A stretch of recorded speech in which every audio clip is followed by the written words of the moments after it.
if you have a poor sleep habit, maybe that better explains your Twitter personality. Oh, come on. No, I'm not. Are we tired racially all the time. profiling Juno? Oh boy, I hope that got in. Okay, well, hello everybody. We're the Bevry community. I'm here speaking with three of my good Twitter buddies that are always interacting with each other and disagreeing with each other. And Raymond thought it would be a good idea to bring us all together and actually have a real voice-to-voice conversation. So welcome. We're joined by Trygve from Norway. We're also joined by Jendrik from Germany, who's the lead performer in my script that we had performed back. That's always important. Yes. Yes, definitely. And we also have Raymond Ravenwood. Is that your last? Yeah, Ravenwood, who is basically like my biggest fan on Twitter. And so I had to. Oh God, John, you've relegated me. This is like a Make-A-Wish Foundation thing I'm doing for him. Oh God. Jesus, what disease do I have? Narcissism? Yes. Yeah, so I suspect I suspect that the title that I gave to this, since we didn't know what we were going to be actually speaking about, no matter what we speak about, I'm sure that the title would be most applicable. And I'd say it's probably due to one person in the chat particularly. I won't Hey! Not any other names.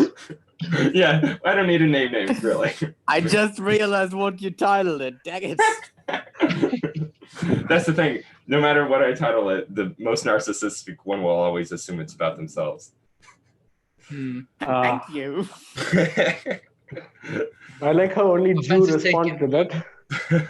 Yeah, maybe we shouldn't refer to him as Jew. Yes, while you... Oh God. That'll be cancelled by everybody. I think that actually might be like one of those trigger words on YouTube where if they hear it in the transcript that they're like, whoa, demonetized. Jendrik, this is I don't think you're getting much out of the monetization anyway. Yeah, based on the topics that we normally get to on Twitter, that would not be likely. I mean, we don't have monetization anyway. We're such a small channel, so it's okay. We can talk about the Jews if you'd like, Raymond. Wait a second, I have the anti-Semite. And answer the Jewish question, huh?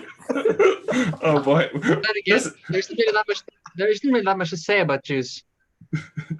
Okay, Trygve, let's leave this entire Okay, let's go for something else. Should we return to our topic that we were talking about just before this conversation, just before we went live? Sure. Jews racial profiling? I was gonna. No.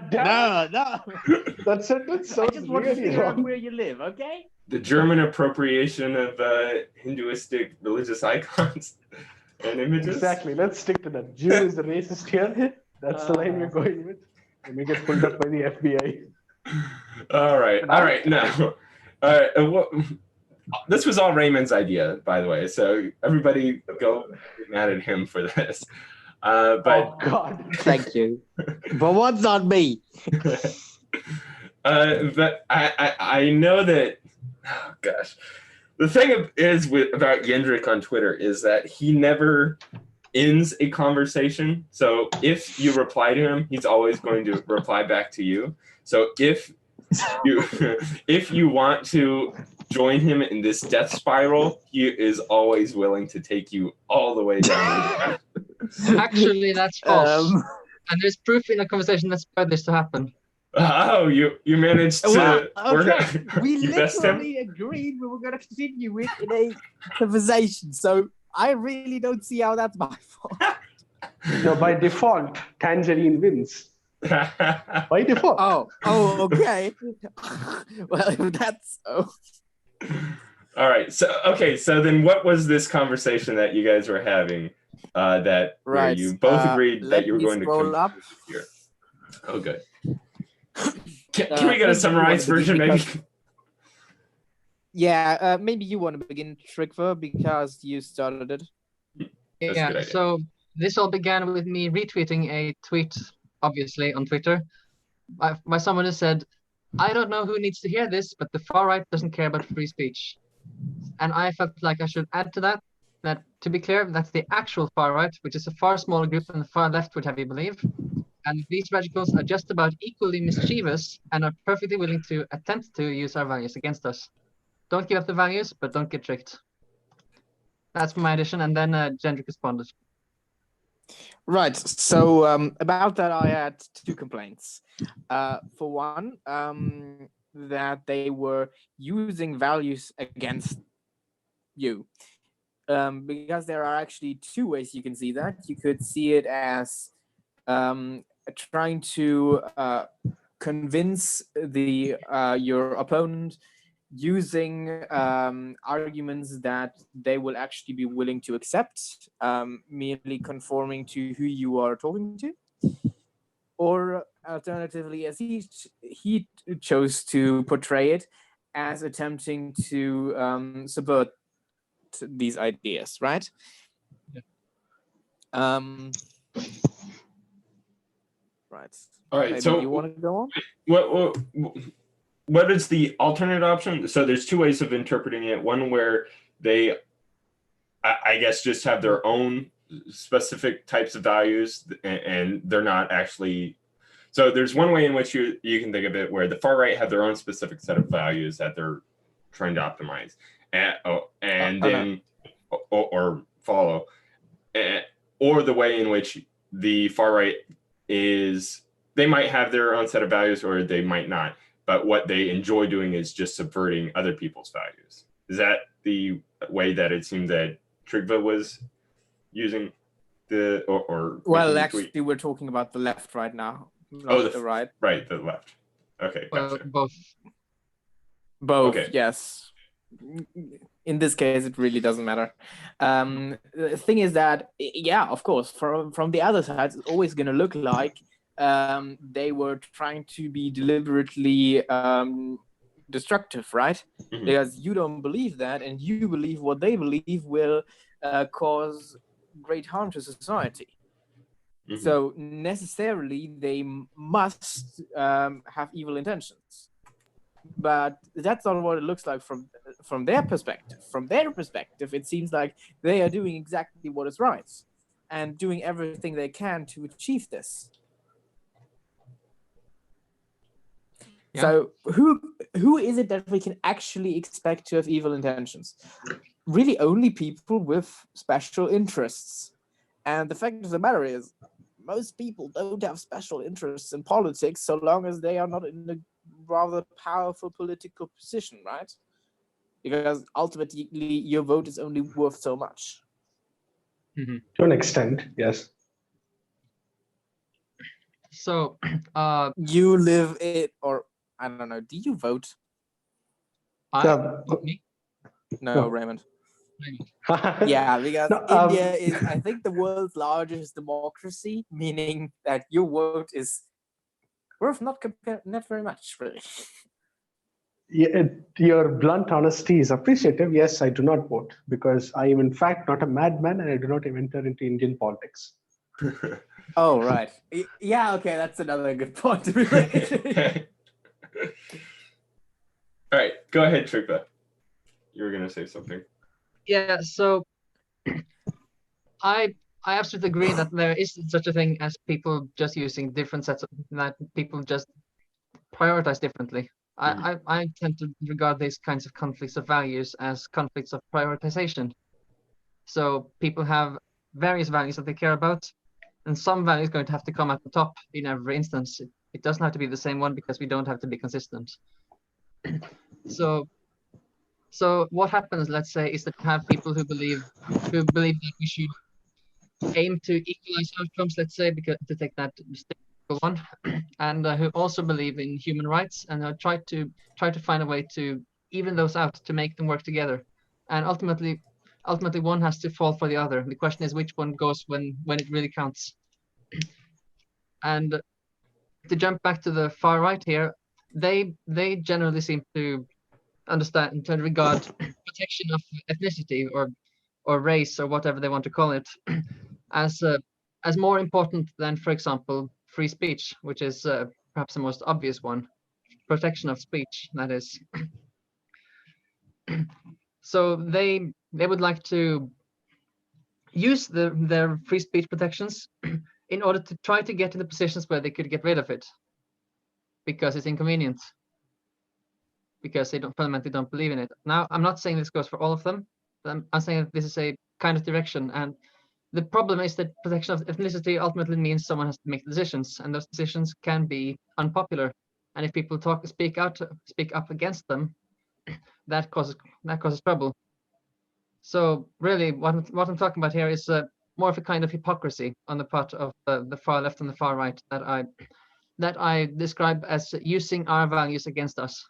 And this hypocrisy is about using the tools that they would do away with in order to try to do away with them. So they show that they support the tools, except only when they serve them.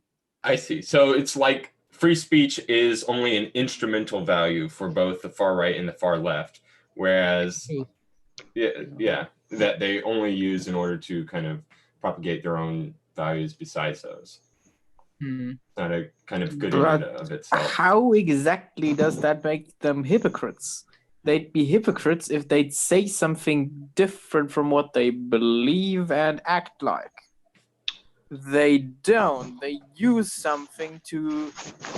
They deal with the current circumstances in which they do have free speech to implement what they believe to be right. That doesn't make them hypocrites yet. What I consider the problem with the far right and far left is that the classical political spectrum is indeed made up of groups which have different priorities. But what you see the far right, far left, libertarian, socialists, etc., do is drop some of these values in favor of focusing only on some, completely neglecting the ideas of equality. For instance, in the case of libertarians, they believe in a free market, they believe in freedom, they believe in the non-aggression principle. The Oh, non-aggression principle. Right, that's so they don't bear. So even the most stringent conservative, you will probably tell you that people shouldn't starve to death, right? Probably. Yeah, probably. Yet a libertarian, so long as they're consistent, wouldn't hold this claim, wouldn't support this at all, right? They would see no reason to, because it's not part of their value set, no matter how extreme this is. Well, the issue is, I think we should interact with more of libertarian systems to understand exactly what their solution is to a problem. For example, letting someone starve to death, or putting them on a social program, which they do not like. They would rather remove. Their solution is that they should work, and that they will work, but that does not consider that ultimately nobody is responsible for the situation, because there's no such thing as free will. That's my claim anyway. We can debate that again. Yeah, we talked about that before. Yeah, I think so. So ultimately, the concept of responsibility to me is nothing more than a proxy for making people be effective, be efficient. So really isn't of value in and of itself. Hence why I don't particularly hold libertarianism in high regard. Similar things apply to... Now it depends. Again, socialism is a very, very broad spectrum, meaning that they can be on the classical political spectrum and they cannot be on the classical spectrum. Both are possible. So now add to that many of these extremist groups also tend to believe in violence, right? And violent revolution in particular. And I can see myself agreeing with them, as I hold that revolution is necessarily destabilizing, If you want to look for examples, look at the French Revolution. We don't need examples right now. We would rather be looking at what is the problem with destabilizing things. Oh, the problem with these types, I think that should be obvious. Nobody particularly what. I mean, you can Who absolutely make a wants case to for live the in a for it being a good thing destabilized to society? destabilize something bad. Well, I think the Joker it fellow from that depends. movie might live in a If you are, destabilized society. if you are in a particularly dire situation, then to destabilize things means that you can shift it to wherever you want more easily and attempt to get that implemented and stabilize it at a different position on the spectrum of political ideas, conceptions, right?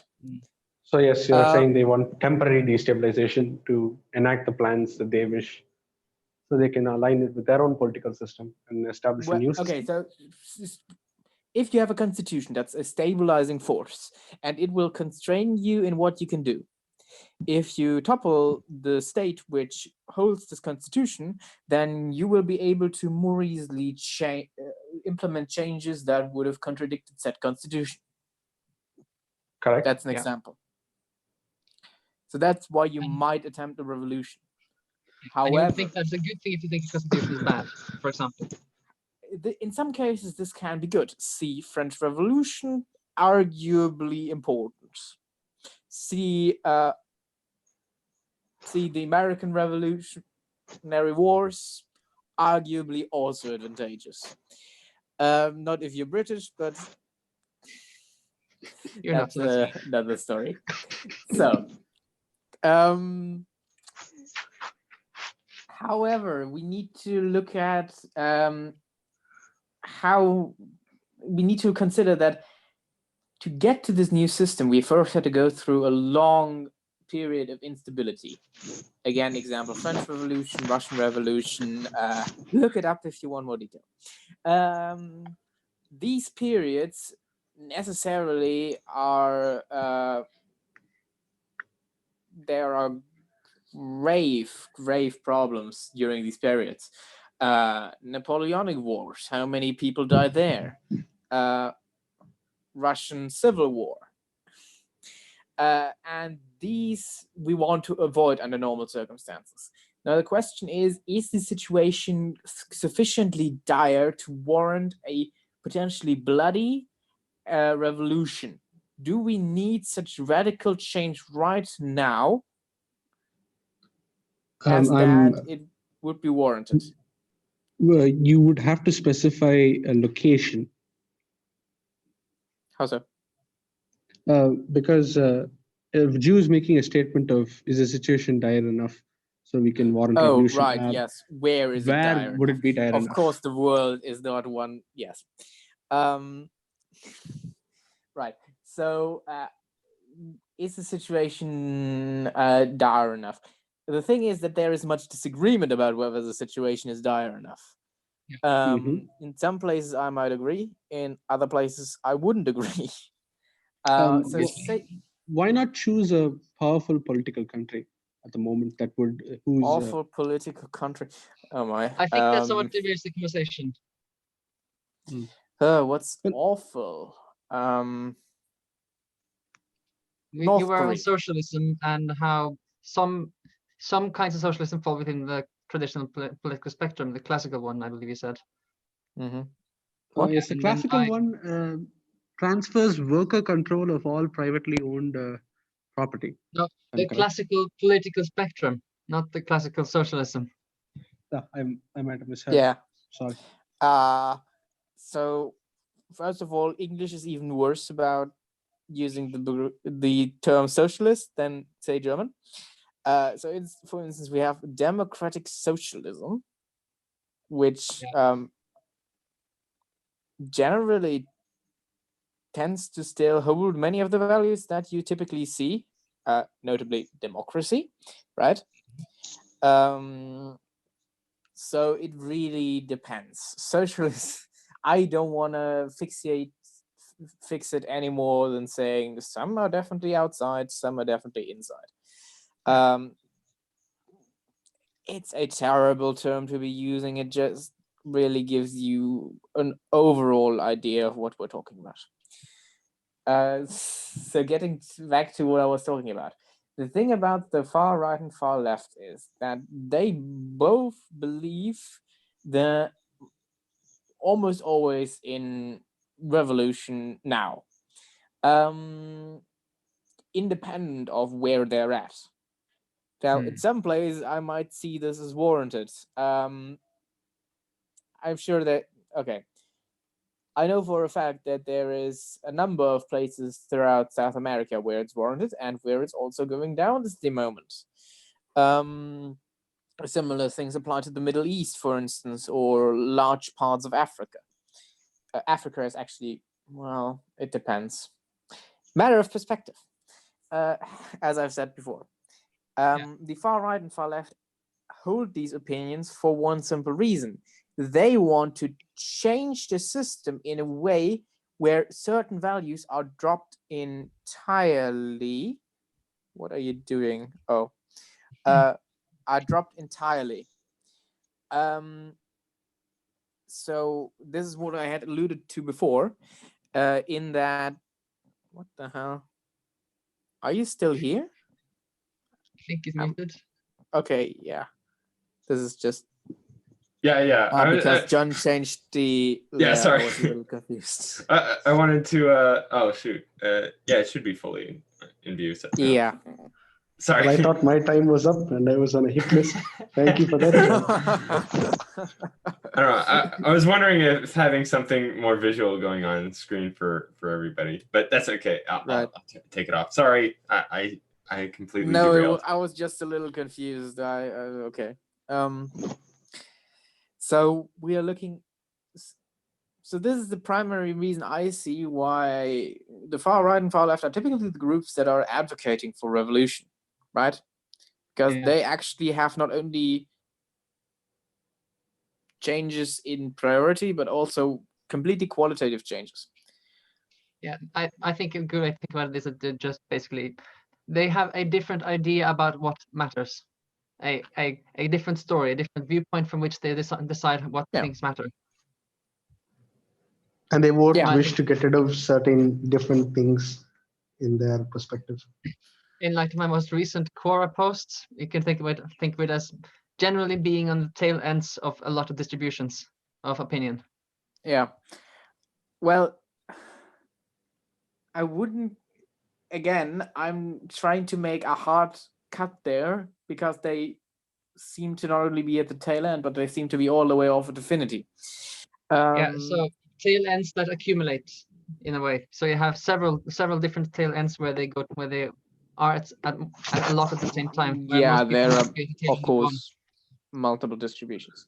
So the distinction I'm trying to make is important for the reason that say you have a constitution which guarantees the German constitution guarantees nationalization in the common interest.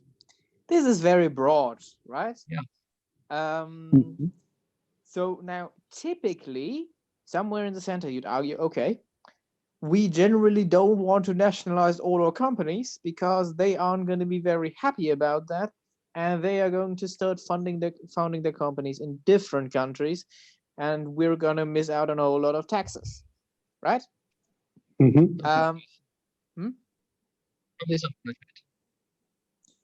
So this would typically be how you'd argue, and this is why this is a measure not very frequently implemented. But what it shows is that the Constitution ultimately relies on the common good for reasoning. It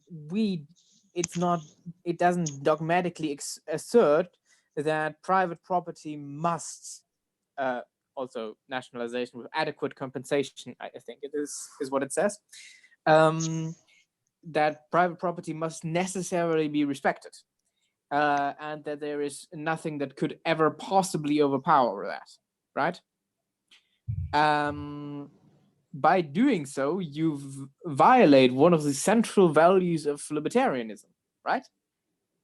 They cannot ever provide for the possibility of a situation in which the common good might be better served by not respecting private property. Well, as far as I know, I would say that would be correct, but I don't know a lot about libertarianism. So my opinion is considered trash. Moving on. I think it might be helpful to distinguish between different approaches to libertarianism. Say, for example, a kind of rule utilitarianism versus a case-by-case utilitarianism. Okay, I think you've got to go into more detail there. Yeah. Okay. So the case-by-case kind seems to be the kind that you're generally in favor of. It's the first kind, to my knowledge, that came about from Jeremy Bentham himself. But the rule utilitarianism is a different beast and has been developed as libertarianism or utilitarianism? Utilitarianism. No, libertarianism. I'm not talking about utilitarianism. Yeah, but no, but I'm talking about approaches to libertarianism based on these different kinds of ways of thinking. Okay, yes, I just didn't hear it right. All right, go ahead. Sorry. So rule utilitarianism approaching libertarianism would say something like, it should be the rule we aspire to because it's almost always going to be the best one. That would be the case they would make with some variations, I'm sure. Mm-hmm. Whereas a case-by-case would argue that when it's not, we should not do it, even though it would be, in many cases, the right thing to do. Okay. And then the difference comes to play by asking about what the cost of breaking a rule is.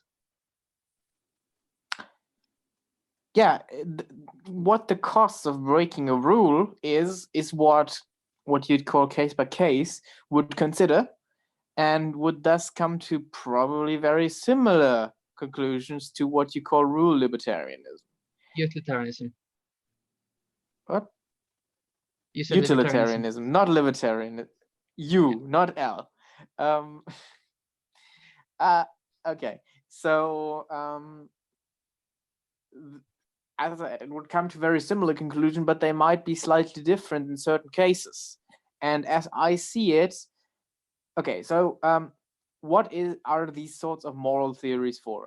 For one, let me say that I don't believe in morality per se, but I think the theories are very useful in applications where it is our goal to implement them essentially. So, say a government usually exists to serve some sort of common good, right? That's the very reason it is founded by people. So since this is ultimately the goal, why would we go with something like rule libertarianism, which again utilitarianism again? Utilitarianism, yes, that's what I'm saying. Utilitarianism. No, I think you said libertarianism that time. Did I? You keep mixing up. I know the difference. I know the difference. Have you ever seen me write the wrong? No. A couple of times. Anyway. Yeah. So,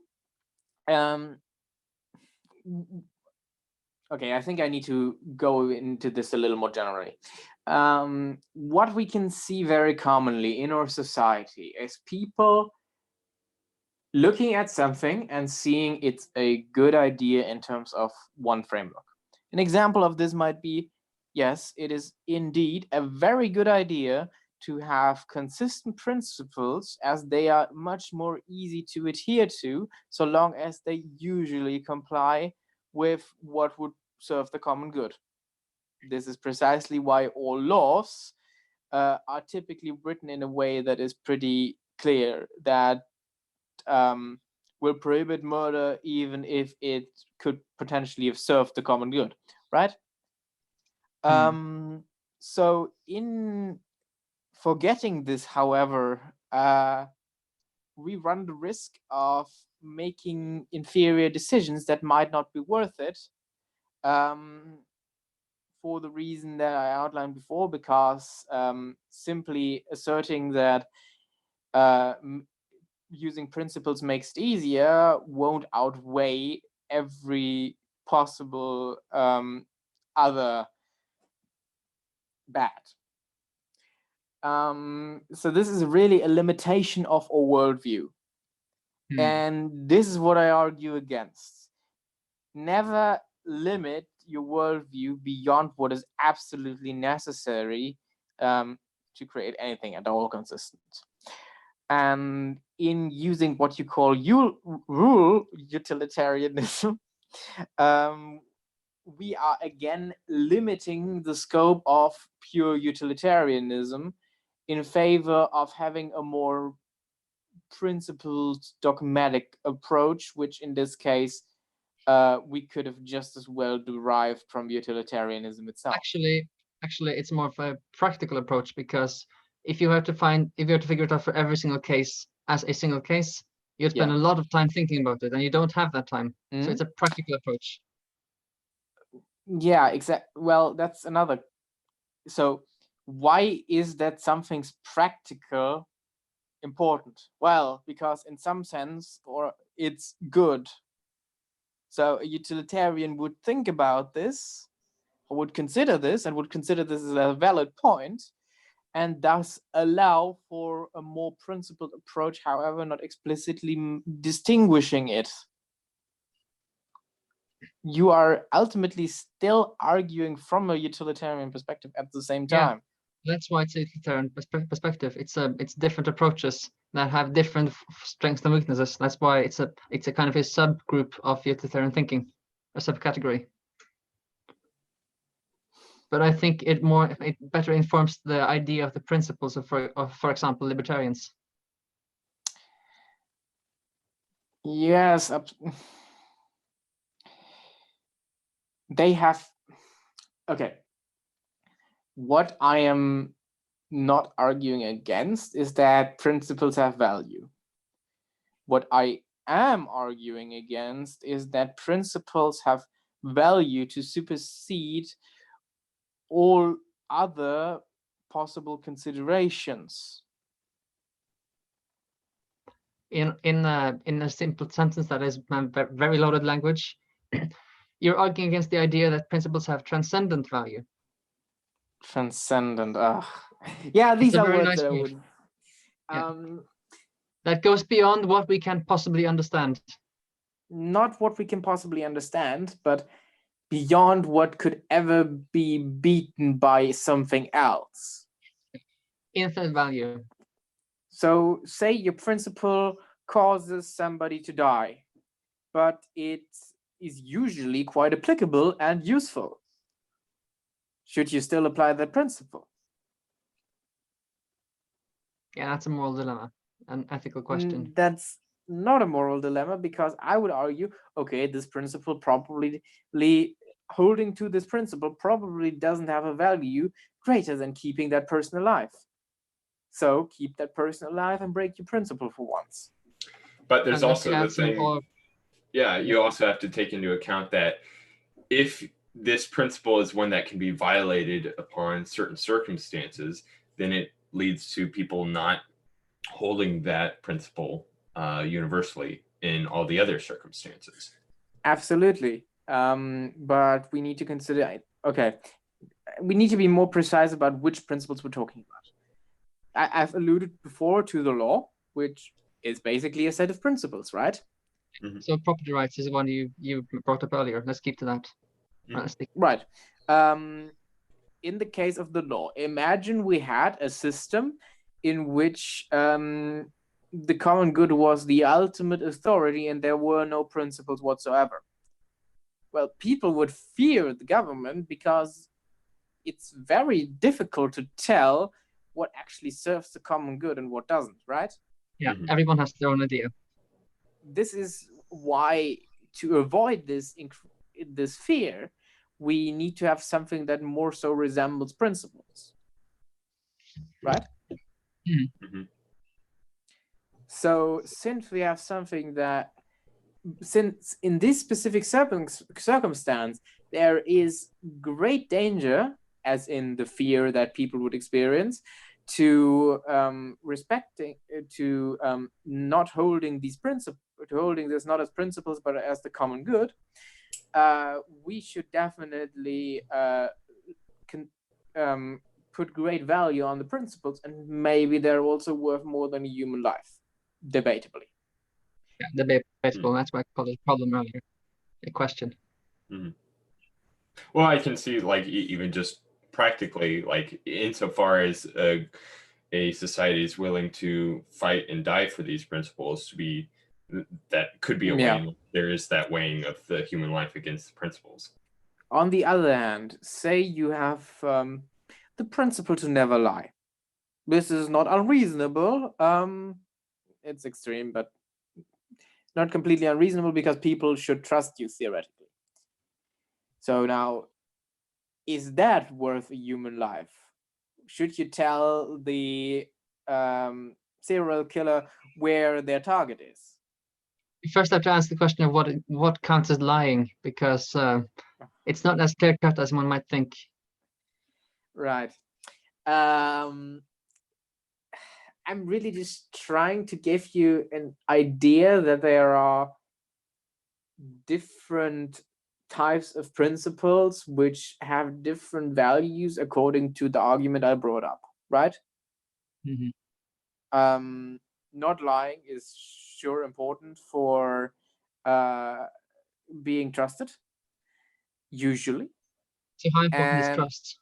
How important is trust is the next question in that line. And then you get into the value discussion of how valuable is this exactly, and that's a separate discussion. Let's not go there. Right. So as I see it, we can always assign to these things like trust value according to utilitarianism again. Mm-hmm. In how far they advantage everybody and you. And as I see it, there is no way for the gain trust here. I think everybody's still going to trust you after you didn't tell the serial killer where the person they wanted to murder was, right? Then holding this principle actually gets you a worse outcome if we're looking at it without that principle and just pure utilitarianism. So in this case, it should be obvious that you should lie. Can you repeat the situation? Okay. Two situations. For one, you have a law in government, which we want to have in a form that is a principle, since this would otherwise result in fear from people. And this fear is so great that it can easily outweigh slight or even major violations of typical utilitarian ethics in favor of this principle. On the other hand, you have a situation where it's your principle not to lie because you want to gain other people's trust. But you are faced with having to tell a serial killer whether or not or where somebody they want to kill is. In the latter case, it is, while typically lying would mean a loss of trust, it will not mean much of a loss of trust at all in this case, because everybody's realistically going to acknowledge that the situation was rather extreme and that you are unlikely to repeat lie again.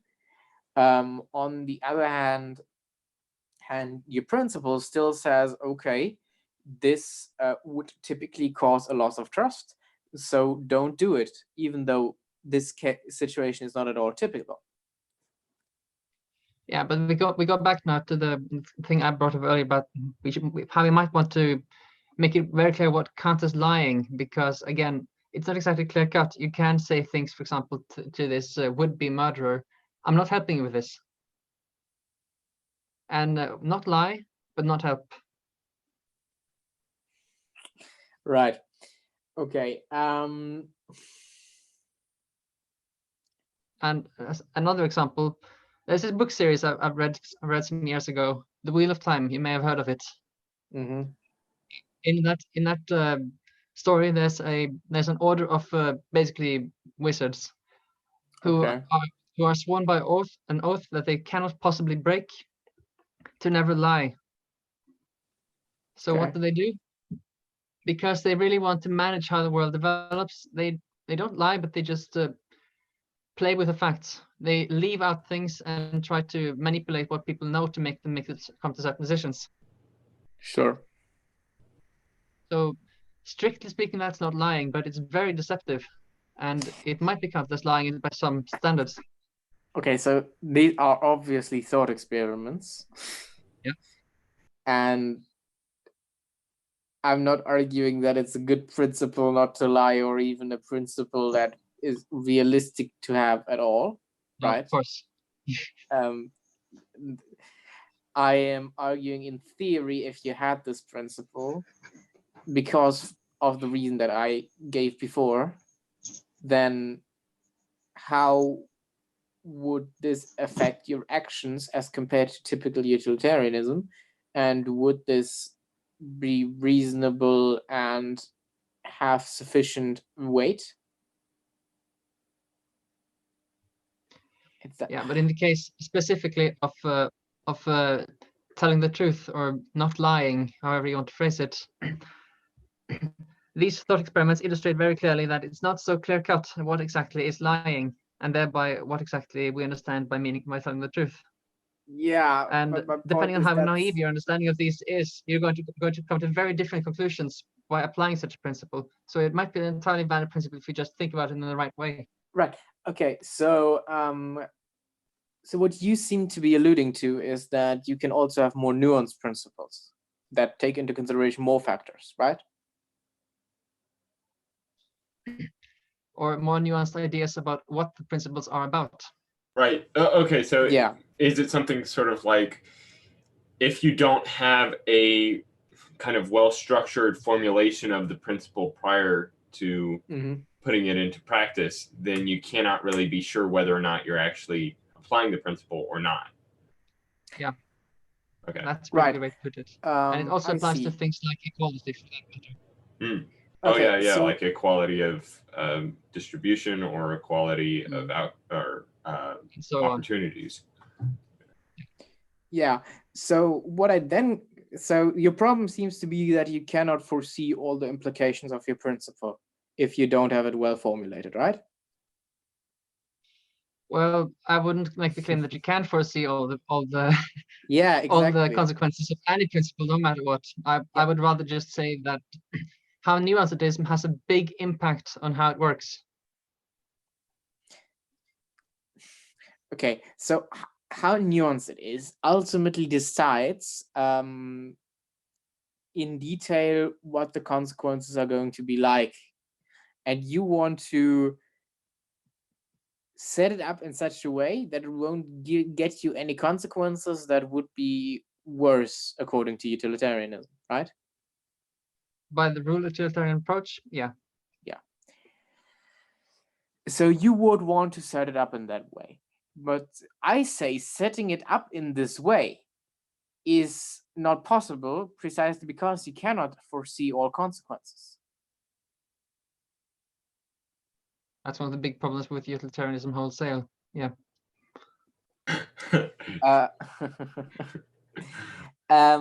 No. Okay. Right. The thing is that this makes it worse because you're not only trying to take a situation and determine the moral value of action X here, but you want to create a function, essentially, which is what a principle is, that takes in a situation and assigns a moral value. More direct. So this is a more general approach. You're trying to construct an object that is much more complicated. You have less information about what your situation is going to be like.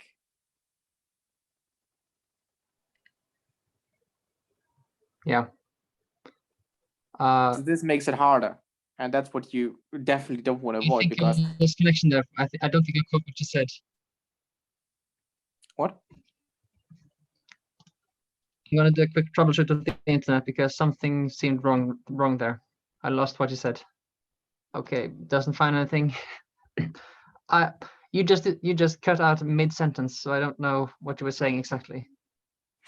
Right. So say we have a principle. Then this principle takes in a situation and spits out the morally right or wrong action, right?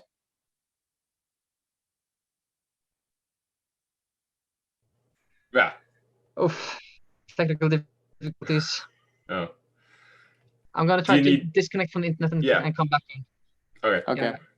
Bye. See ya. Hopefully. All right. So I was away for a second there to grab a glass of water, but I think I'm maybe Raymond, you can help in trying to summarize, I guess, the disagreement that's going on right now. It's kind of difficult to summarize because this is like a live version of their Twitter conversations. Yeah, I was just thinking about like how surprising, like they were able to accurately recreate what it feels like to read through one of their Twitter threads. But they speak like this in real life. Okay, I'm back. That means because... All right, welcome back. Trygve, you know what? Trygve. Trygve. Why can't you summarize for John the part that he missed? If I believe he missed it around 25 minutes ago. Well, no. At least maybe clarify what the point that's going on right now. It seems like it's something to do with like, I guess Jendrik is kind of pointing out that in order to even tell if a principle, well, actually no, like a principle is sort of like a function we use in order to tell, like what's right or wrong or what we're supposed to be doing. And so it's something that you kind of require, I guess, before the fact.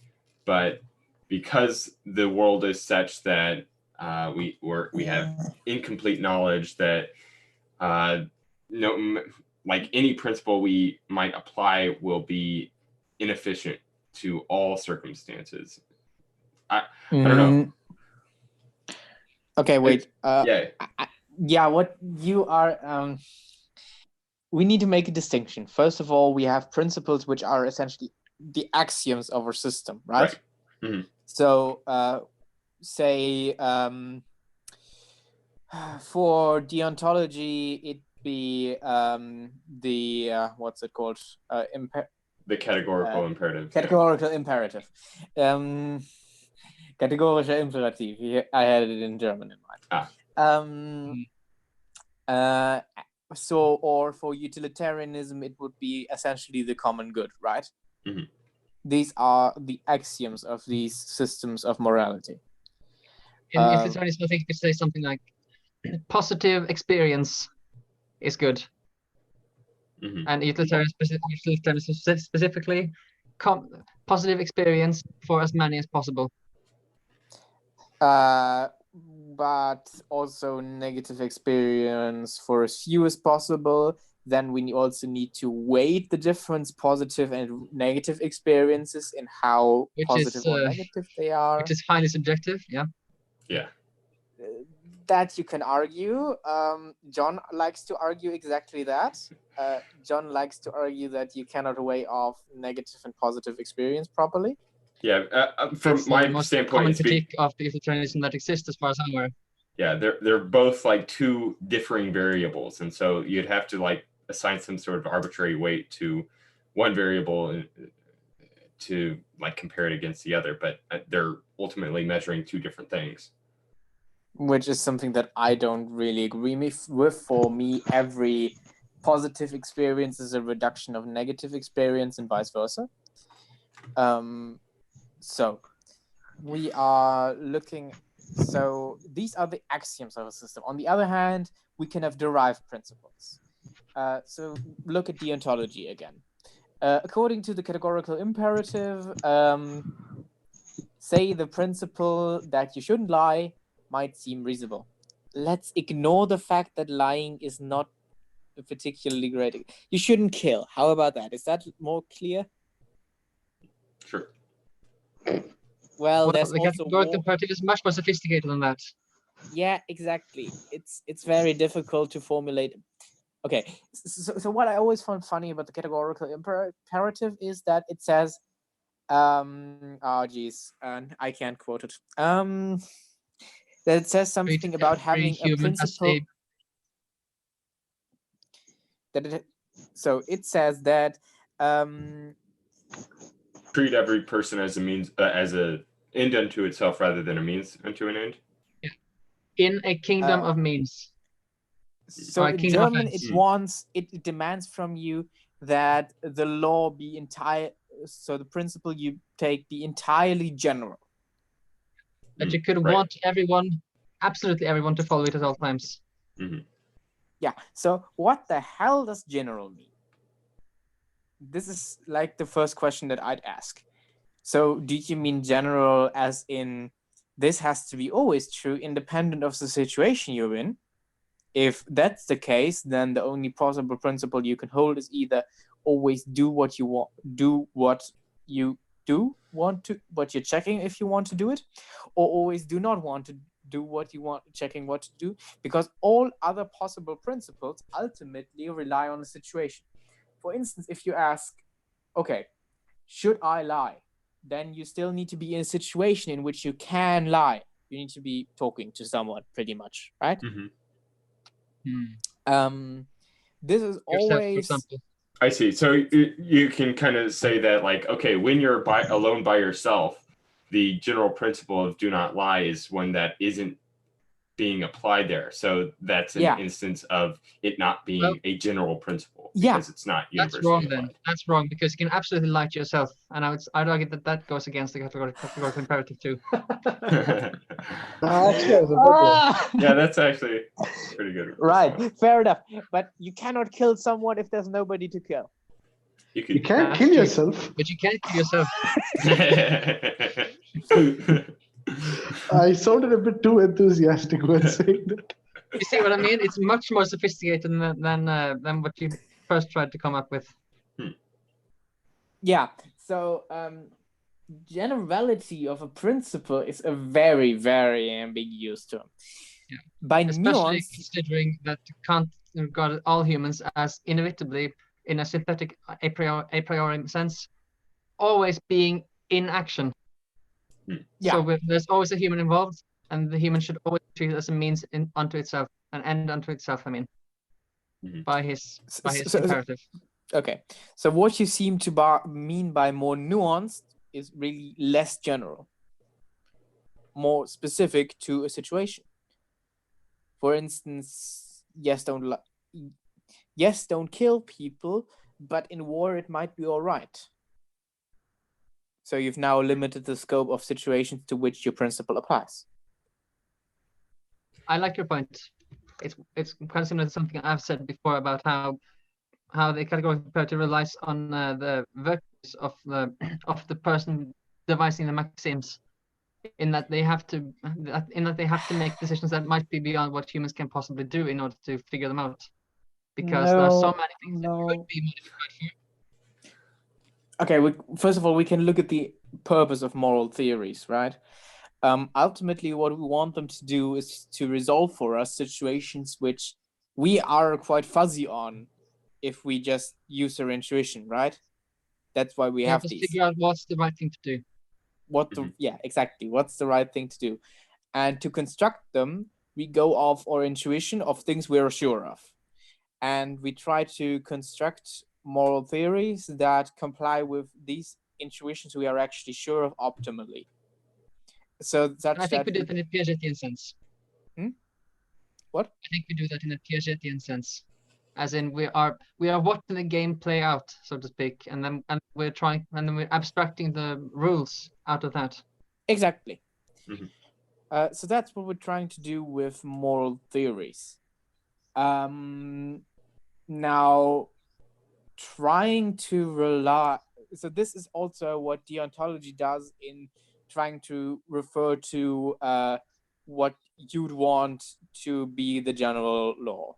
That's how it's said. I don't know the English translation. Again, I've read Kant in German. Universal is the Universal. English. Okay, what the one universal law is supposed to be. So, if this law is, if you'd want this law to be, so what this Universally does applied. is that it tries to take directly your intuitions about what's right, say not lying, or not use that example, not killing, not in war, and tries to take those and extrapolate them out to all situations which might be more ambiguous. But in doing so, we really don't gain anything because we don't know where to set the limits of how specific the situation is going to be. Utilitarianism, on the other hand, decides, okay, we humans only have a single principle that actually our morality is based on, which is this common good idea. Now, how exactly this common good idea works is arguable. But we have just this one idea, and according to it, we can formulate all our problems. It might be difficult to look at a sufficient number of angles to that problem to decide what the right answer is, but we can approximate this. However, if we use something like rule utilitarianism, where we try to, based on that principle or axiom actually, try to formulate other principles, basically like a mathematical proof, we fail to do so since we cannot look at all other situations in which this principle could be applied, and thus would ultimately have an inferior outcome. It is better to simply just apply the axiom and look at the situations which actually do come up. So, for instance, you don't need to know if you may kill in war if you're never going to fight in a war. And that situation only applies if you don't get drafted into a war. How? What? You don't. Like you, for example, if you fight in the war basic... because you were drafted in or because you voluntarily joined the military is not really. Well, if you voluntarily joined, then you'd be, you would be right and be hypocritical. Then we can assume that you'd be okay with it. Yes. But yes, and that means you default your initial principle and you move to something of a different sort. Killing is all right in a specific context, generally speaking. Yes, then you would have already had to determine it beforehand, yes. I think in Germany, so we used to have a draft up till a couple of years ago. Then you were actually able to refuse military service in favor of civil service on the basis that you could not support it morally. And since you do not believe in morality, Jew, wait, damn it, I said Jew again. And the thing is that the civil service would have actually been longer than the military service. So, luckily that doesn't apply to me because the draft ended. Well, plus since he doesn't believe in morality, lying about believing in morality would be totally an open play for him. Yeah, but technically he would have no personal moral. I'm also not a very social person, so I'd probably prefer the military service. Regardless, yeah. Do you see my point? I think I see your point, but at the same time, I would like to note one thing, because both the categorical imperative from Kant and utilitarianism try to condense morality and ethics down to one principle, and both do that. In Kant, you could easily argue that the principle he's basically on is non-contradiction. Right. That's another version that has of to it. conform with your existence, among other things. Well, Kant is only non-contradictory because he asserts that if we have two principles that are contradictory, then doing nothing is always the right option. That's how he deals with non-contradiction. It's honestly not something that seemed particularly critical to me. in this case. Because, I mean, again, don't kill and don't... I don't want to refer to the don't lie example again. But in this case, I'm actually working from Jonathan Haidt, believe it or not. Right. The righteous mind. In the righteous mind, he argues that, and I agree. Really, I agree with the idea that it's non-contradiction and utility in a word for utilitarianism. Thereby the name, you know. So, and is the point then like, okay, so utilitarianism holds to these kind of two principles of non-contradiction and utility of pleasure or well-being to the most amount of people. Utilitarianism has utility. Yeah. Non-contradiction is the categorical imperative. Yeah. Oh, okay. I see. So within the categorical, within like Kantian ethics, it's that's its most primary axiom that it's holding to. Whereas within utilitarianism, one word, that would be the word. Okay, yeah, and within utilitarianism, that is not the most primary axiom, which may indicate, I guess, irrationality somewhere at the base within utilitarianism. It could indicate that both of them build on an attempt to rationalize ethics, which in an evolutionary account you could argue actually in the final analysis doesn't make sense, because there are many things that need to be considered and they need to be weighed against each other in a way we might not be able to measure. Hence the problems with qualitative evaluations of utilitarianism, for example, and the problems that Jendrik mentioned about categorical imperative earlier. Yeah, well, yeah, just the problem of consequentialism is like we don't have control over what the consequences are going to be, say, 20 years from now. So and therefore they use probability. But probability isn't perfectly reliable either, because some probabilities are differently weighted and people disagree on how they should be weighted. But really what we want to do is to make it as easy as possible for us to determine what's right and wrong in utilitarianism. And we do that by not trying to create general principles, but by directly applying the axiom. Also, about the non-contradiction of the categorical imperative, I think there are two ways in which we can see this non-contradiction. For one, there is that if you do something, it might seem apparently contradictory with something else if it is not clear what the principle it was based on was.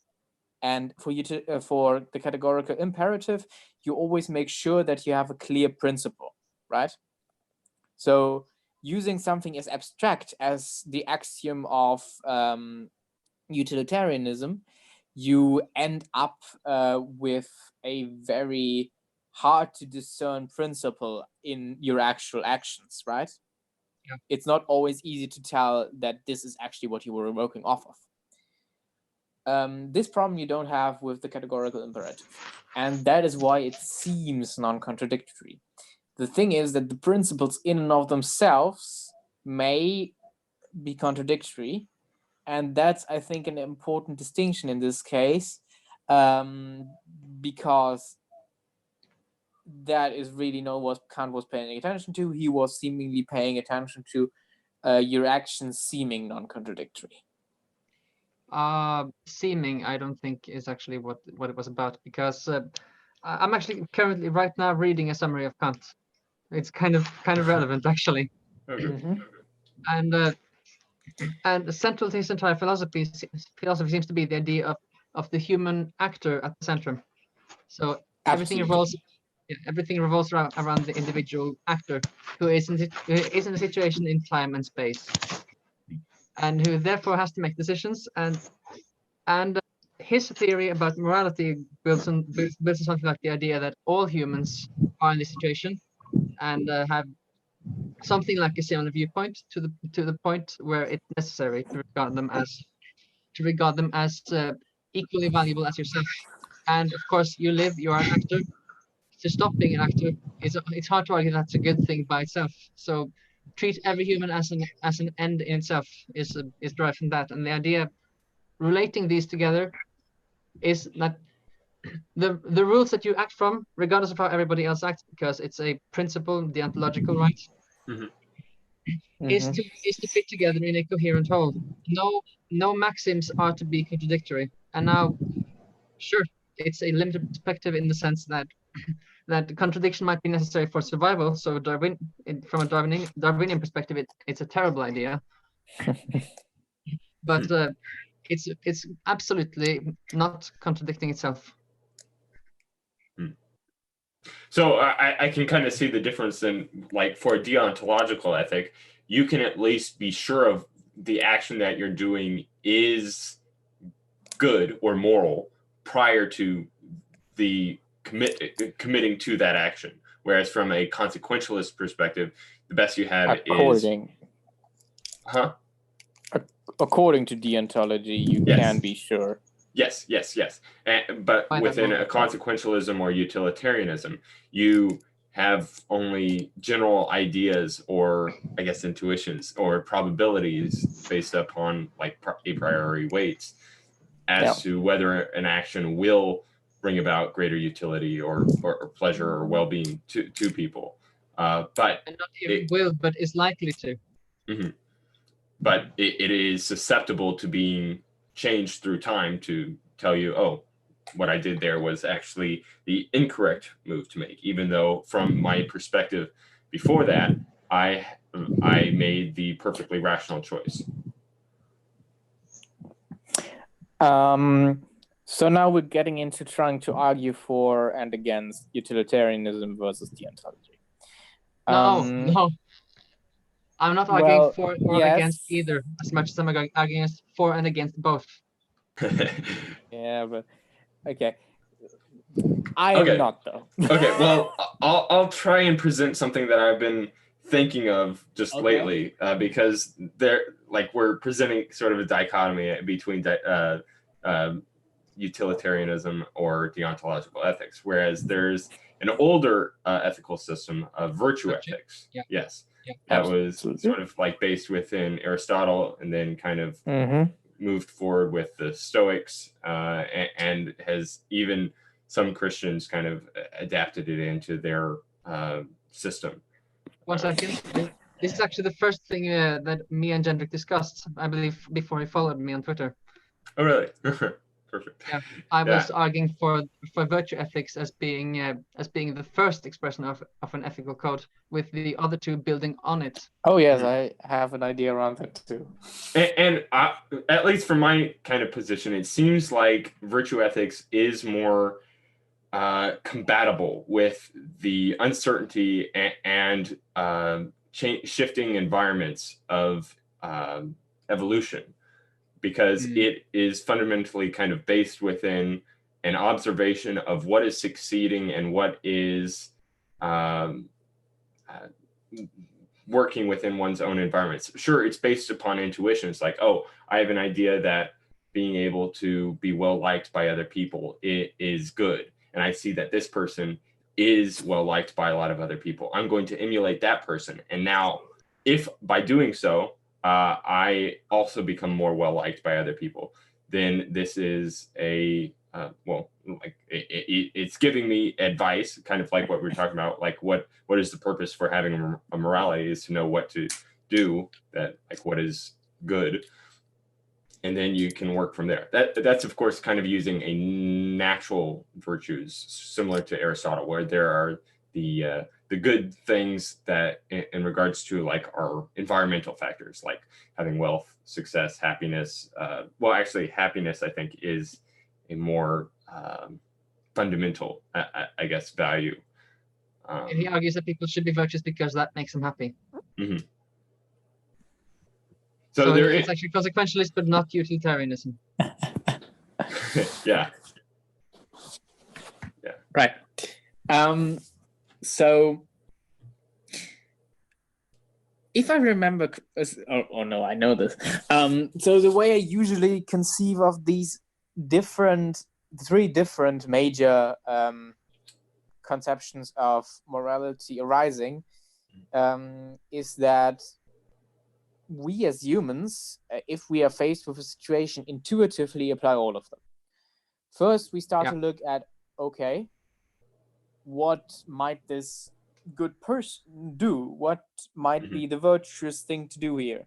Mhm. If that No, not first. I don't think we can justify saying first on any of them. But right, we do. yes, Mhm. but it's usually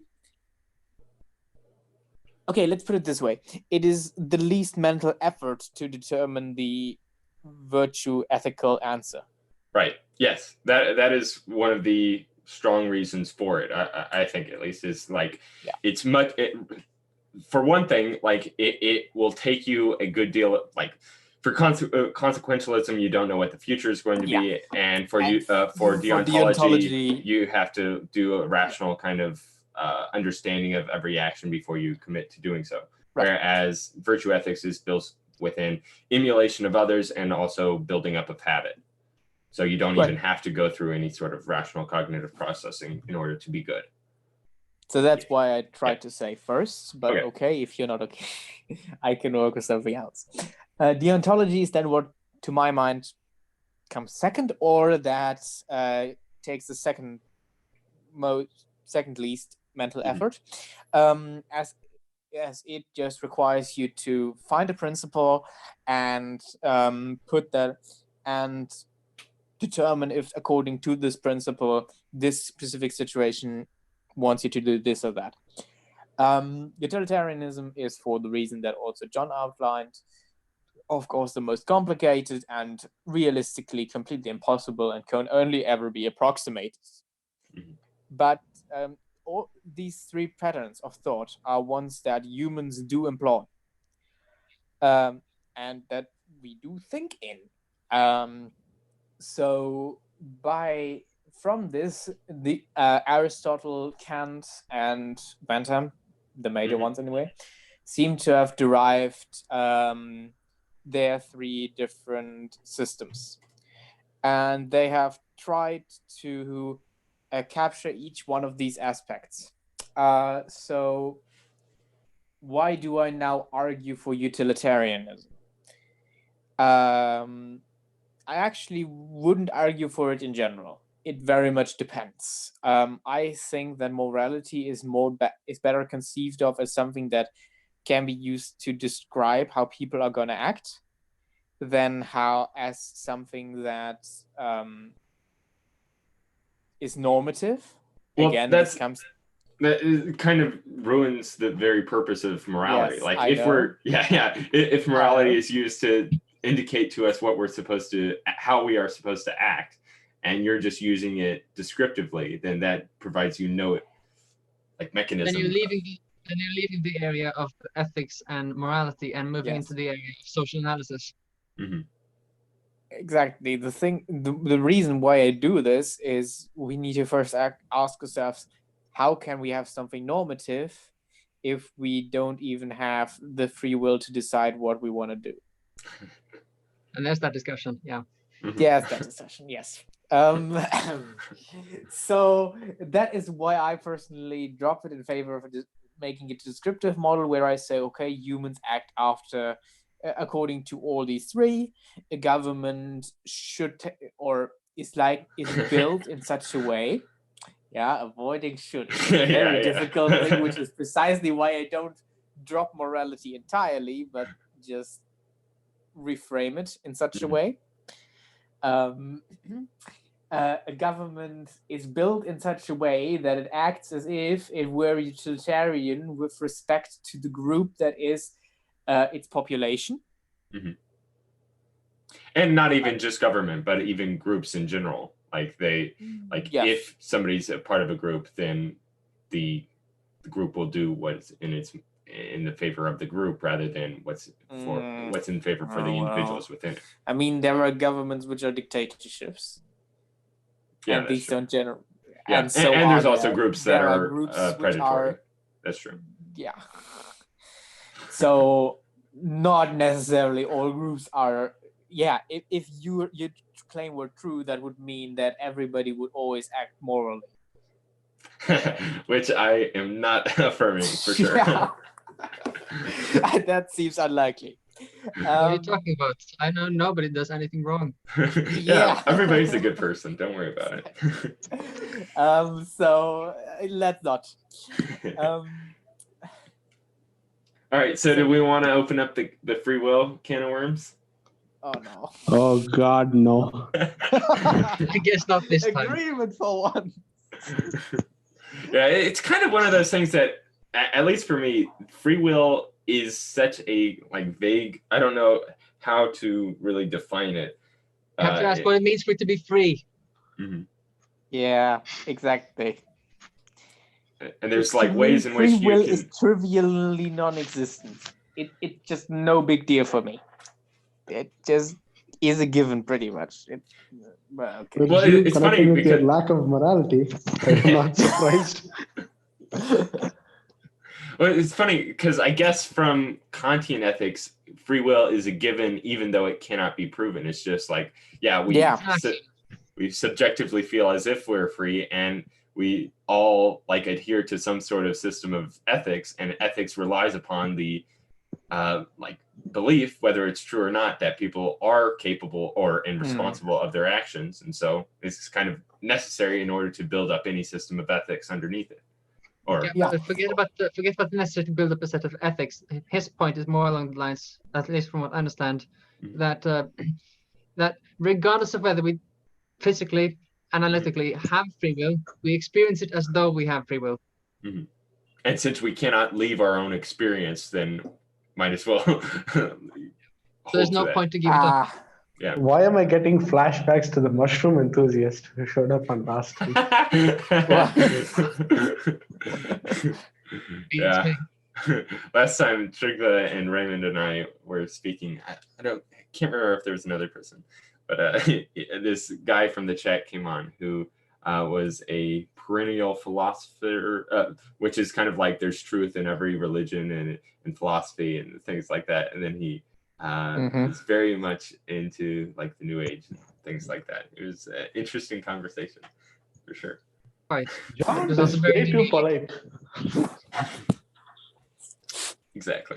His conversation was interesting, although I do believe that he suggested experience is something that we should forget. Sounds similar, though. Because how can we postulate that we do have free will or we do not have free will if we can only experience it from our linear perspective? We're kind of stuck on, unfortunately. If you follow the deterministic theory, which is the best means we have to understand the world outside of ourselves, we are unlikely to have free will in any sense of making choices independent of outside influences. So from a pure analytic perspective, sure, that kind of free will might not exist. The question is if that's the kind of free will that matters. True, as John said, it's a definition that matters, because we could agree on a definition and we could agree that it does not exist, but I mean, we could open up. We could start with in the sentence. Yeah, what you were speaking of there, Trygve, reminds me of, I guess, Daniel Dennett's compatibilist position, which, as far as I'm aware, it means people, free will, the having of free will and determinism being true are compatible with each other. It's just that, I guess, well, there's multiple versions of compatibilism, because within Stoicism, I guess the will is one of the things that are determining our actions, and and so we have control over our actions because we have a will, but it's not like that's the only thing that are controlling our actions. It's also our environment, our social, cultural layer that's ingrained within us, and plenty of other things as well. Speaking of will, by the way, that reminds me of you followed at all this YouTube philosopher Zarathustra's Serpent? Oh, Zarathustra's Serpent. Yes, I've listened to a couple of conversations he's had with the Catholic YouTuber, the Distributist. He's like a Nietzschean, right? Yeah, he's very much a Nietzschean. As far as I understood, his PhD or something was Nietzsche. But he has a very interesting way to describe Nietzsche's will to power. I just thought it was relevant because his idea of will to power is something like capacity to be noticeable. And that the sum of will to power of all the things that make up something are noticed as that thing. And you can kind of think of it also as like at least a phenomenological description of like what things are real. So insofar as it is noticeable or capable of being noticeable, this is an indication that it's something real. And so like there's certain things that you cannot ignore, say like the sun. Well, you can ignore it like I guess half the time. Frustration is kind of difficult to ignore. Yeah, you can't ignore gravity most of the time as well. But yeah. It's interesting, yeah, like from within a phenomenological lens of like what we're experiencing. This is a kind of tool, I guess, you can use in order to tell what is most powerful or most real. And so it's the will to be noticed. And it's also kind of an interesting variant of the idea of which I've brought up a couple of times, the whole what is real is what selects, what decides, what keeps going, what decides, what exists. It's kind of an interesting variant from that idea. Mm-hmm. But I think it's fundamentally the same idea. Yeah. Well, that's the thing. I mean, I think there's a way in which like we can direct what we want to be noticed by. So while it is the case that, say, that is the underlying reason we do anything, it is to be noticed, it's still a fact that we desire to be noticed by certain things over other things. So like I don't care to be noticed by, or noticed is maybe too vague. Maybe I said capacity to be noticed. I say that is how we notice the will to power. But his idea was that everything is will to power fundamentally, and that's what we notice. So you might understand that's a fundamentally phenomenological approach. Sure, absolutely. I think that's really what it is. But it also indicates the real behind it, as you said, and it doesn't mean that the will in any particular expression is about being noticed. Wait, well, if that's kind of all there is the will to power, then what other? How about all there is as far as we are concerned? As far as we can notice. Yeah. So then I don't know. I'm not getting your exact point there. That there's something other, like we can do things other than attempt to be noticed. There was more to it, because the sum of the will to power of something makes it noticeable as that thing. So, for example, with us, we notice we experience it. We experience ourselves as being able to choose because there's a will to power sum in us that is tantamount to that phenomenologically. The ability to do what? Sorry? That there is a will to power within us that is that corresponds to the idea of free will. That's interesting, because for my reading of Nietzsche, he's kind of like a full-on determinist in that. Well, I don't know, because there is the idea of the eternal recurrence, where it's almost like laying out a choice to the reader of like, do you accept your fate to live every moment eternally, or do you like curse the genie or the ghost or whatever, the spirit that puts you into such a position? Yeah, this is from the gay science, right? Yes, I believe it is. I think so. I've only heard Zarathustra Serpent's summaries though, so so it might be just my own reconstruction of the ideas. So yeah, I think it's worth noting that free will corresponds to a sum of will to power within us. What's interesting is that there are people that are, at least, I don't know how honest they're being, but they say that even upon introspection, there is no experience of having free will. There is simply things happening, and I'm the observer of these things. Like Sam Harris, he kind of takes it like, just speaking right now, I'm not like carefully picking out each and every word that I'm going to be saying. It's just, these are the ones that go through my head as I'm saying it. It feels very meta right now, like actually saying it them out loud. So that's a trippy experience right there. So like if like we take a Kantian approach, like, okay, conscious experience kind of already exists with the feeling of free will, and we can't leave our conscious experience, then we kind of have to use free will as sort of a basic axiom that we're working off of. But at least supposedly people will say that they don't experience anything like free will, and maybe Jendrik, you might agree with Sam Harris in this way. I don't know. Difficult Question to answer. How would I know if I experience free will if I've never experienced free will even? How about this? Does it ever feel like you're making a choice? Yeah, like, I mean, yeah. Of course, there's also the way in which, like, it feels like the choice was a rational process. Weighing off factors or throwing a dice. But this kind of like how Dawkins defines gene in the selfish gene.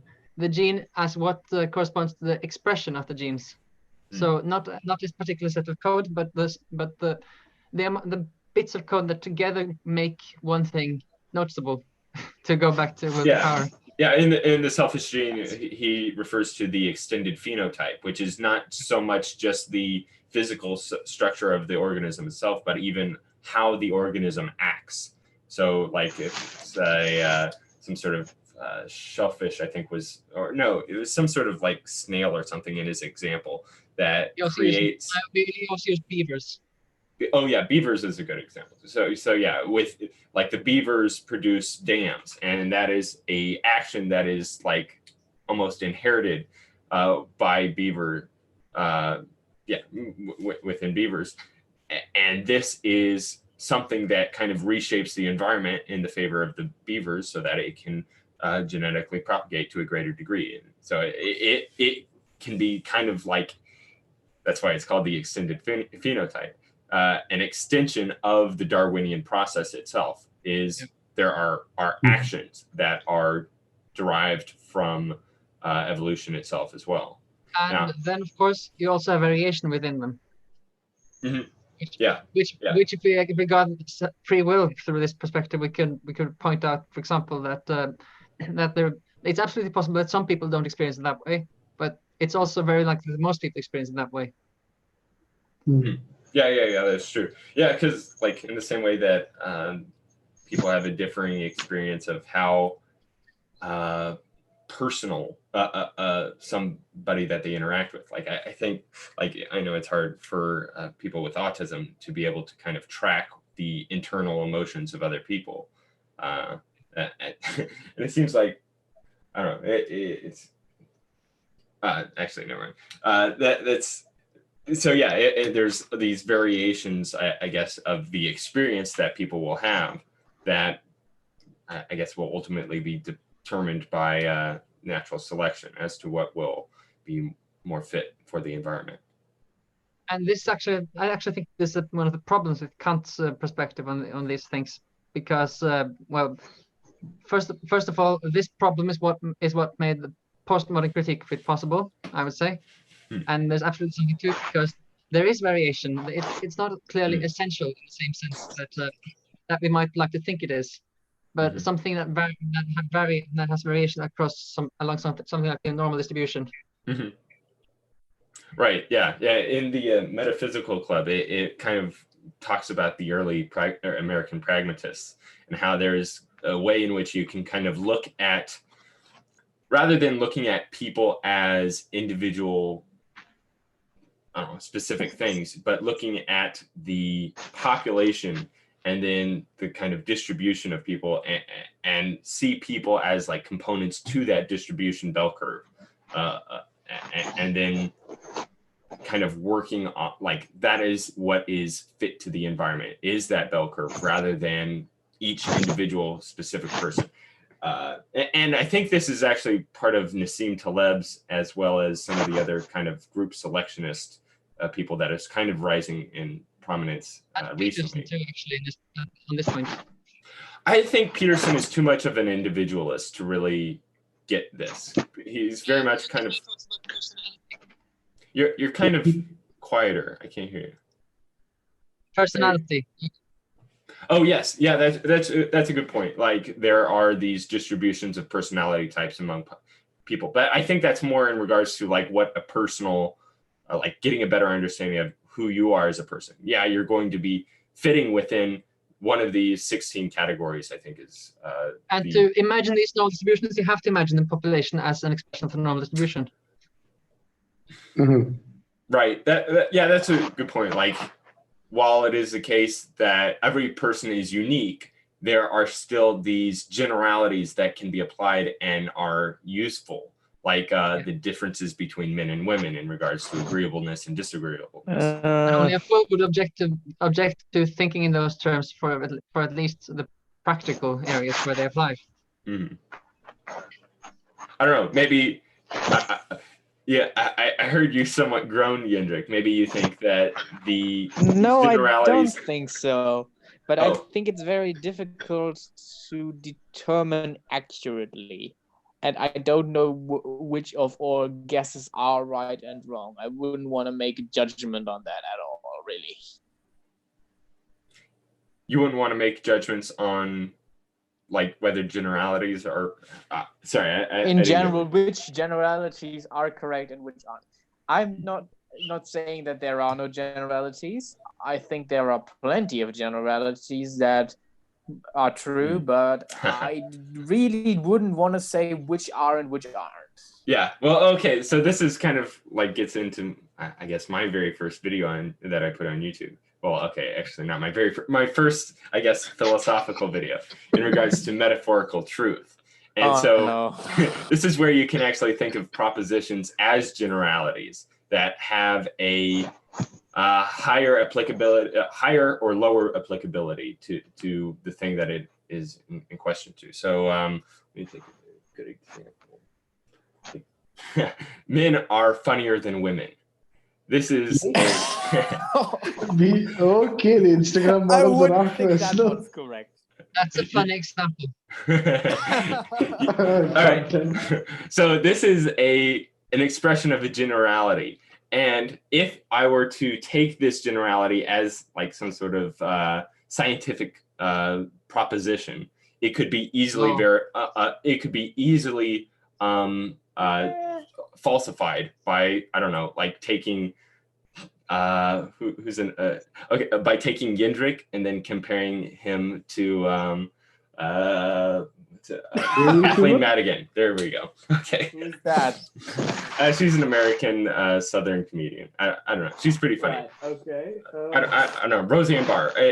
There's not too many female comedians to really go off of.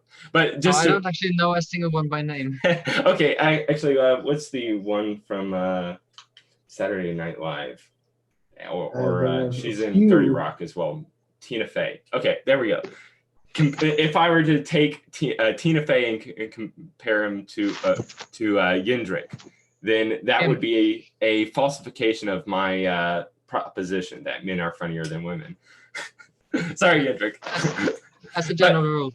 Don't care. Jendrik is funny, to be honest. Yeah, he is. He's not funny in the way that he's intentionally funny. He himself is funny. Thank you.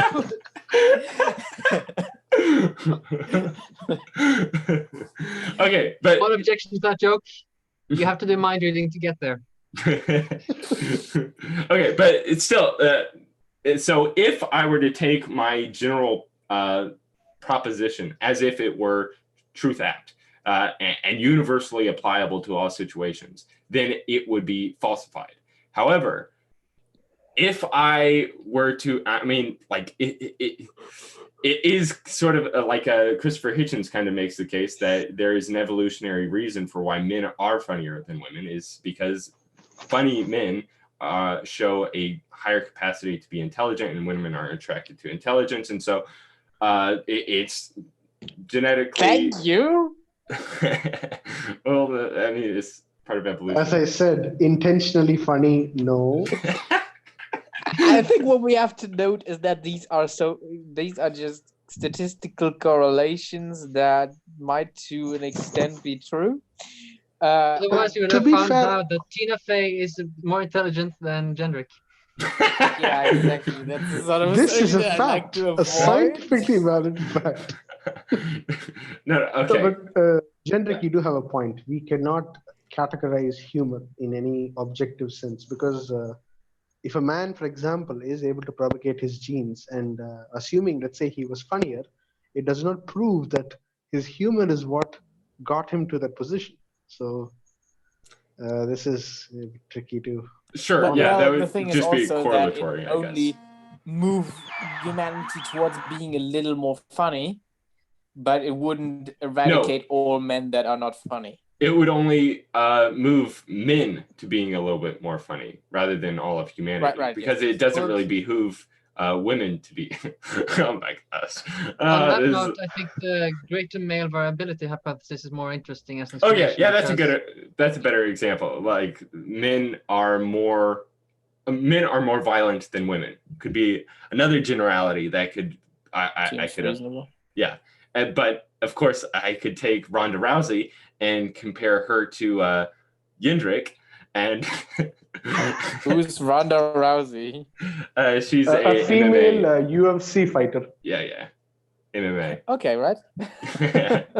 And if we were to like test my theory that men are more violent than women, then that theory could be falsified via this sample size of 1. So Well, but what your statement is or that 2, I on guess. average they are more yeah. violent. Correct. Not that. Right. But They the are exceptions always to more the violent rule, than I all would. women. But the exceptions to the rule would kind of punch a few holes or make the general statement include more As long as you have variables. normal distributions, it's not going to be the case unless there's no overlap. So Mm. Your my statement is that for all men, all women are less violent. That's not your statement. Your statement is that is no. You go on. oh, Men we in also general got are more aggressive. we got a person in the chat, Nudicus, saying hi, Jendrik. Oh God, that's That's one of the Minecraft people. I figured. Yeah. I was first interacted with the Jendrik back from my Minecraft days, and now both of us have kind of like outgrown it. But he still bugs me on Twitter. Okay, so I guess Well, my you can blame Wout. yes, I do blame WoW.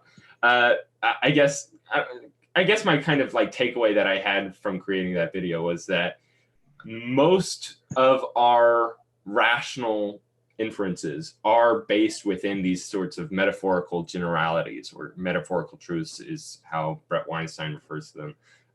Peterson has kind of like he refers to them as like abstracted truths or abstract truths. Or hyper truths, different Yeah. names. Yeah. Those are all terms that I'm not particularly comfortable with. I prefer heuristic. Yes. Heuristics is much more compatible with like thinking about it evolutionarily. Empirically. So, yeah.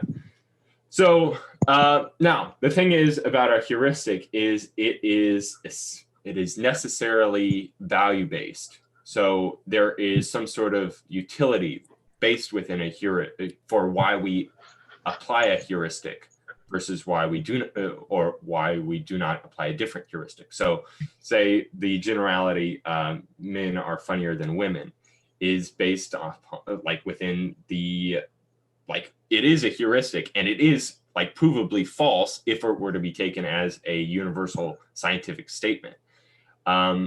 However, it is a heuristic that is widely applicable for living, and I don't know. It's not a particularly useful statement, but I don't know. Men are more violent than women. That's a better one because it actually helps you figure out risks. So, like, if you were to go to a dark subway area and there's a group of women that are nearby, that doesn't necessarily like you don't have to do any sort of risk analysis there. However, if it's a group of men, no matter the race, Jendrik, I know you wanted to. No, I'm just kidding. No, I don't. In terms of, there is a correlation between violence and race. That is a perfectly accurate statement. The question is whether there's a causal link. Sure. And that I would argue against. Okay, great. So your risk analysis, if there is causation there, doesn't matter at all. Only the correlation matters. Right. Okay. I also don't consider police racial profiling wrong. It's fine, at least in the US. You just dug yourself out a hole, and now you're just. I'm gonna jump in this one. Well, to be fair, Jew has probably used racial profiling before. You might consider racial profiling warranted where there is huge discrepancies in the statistics. Yeah, exactly. Which kind of there is. Now the problem is that it's self-reinforcing. Because the thing is that when you say that, you step into the politically incorrect, potentially. Yeah. Do you think I care? Well, it seems you like don't care, Jew, but we all do. I mean, we could argue that as utilitarian, you should care. Huh? That I what? As a utilitarian, you should care. You could I'm argue not a utilitarian. I've said before that I merely consider it descriptive. And he doesn't believe in should, so yeah. Right. Well, I mean, the practice part, I guess. It seems like as though on Twitter you are probably the one that is most likely to defend those more on the left. So I don't know if that is the case. Then you might want to be careful what you say that would offend the people of the left, or else all your defense will kind of them will kind of fall on deaf ears. Now, they'll take I will one defend practices, and I will defend how they argue. I will not necessarily defend what they argue for. There I have my very own opinions that, as everybody knows, usually differ from everyone else. Yeah, you're obviously in favor of a race war. No, I'm not.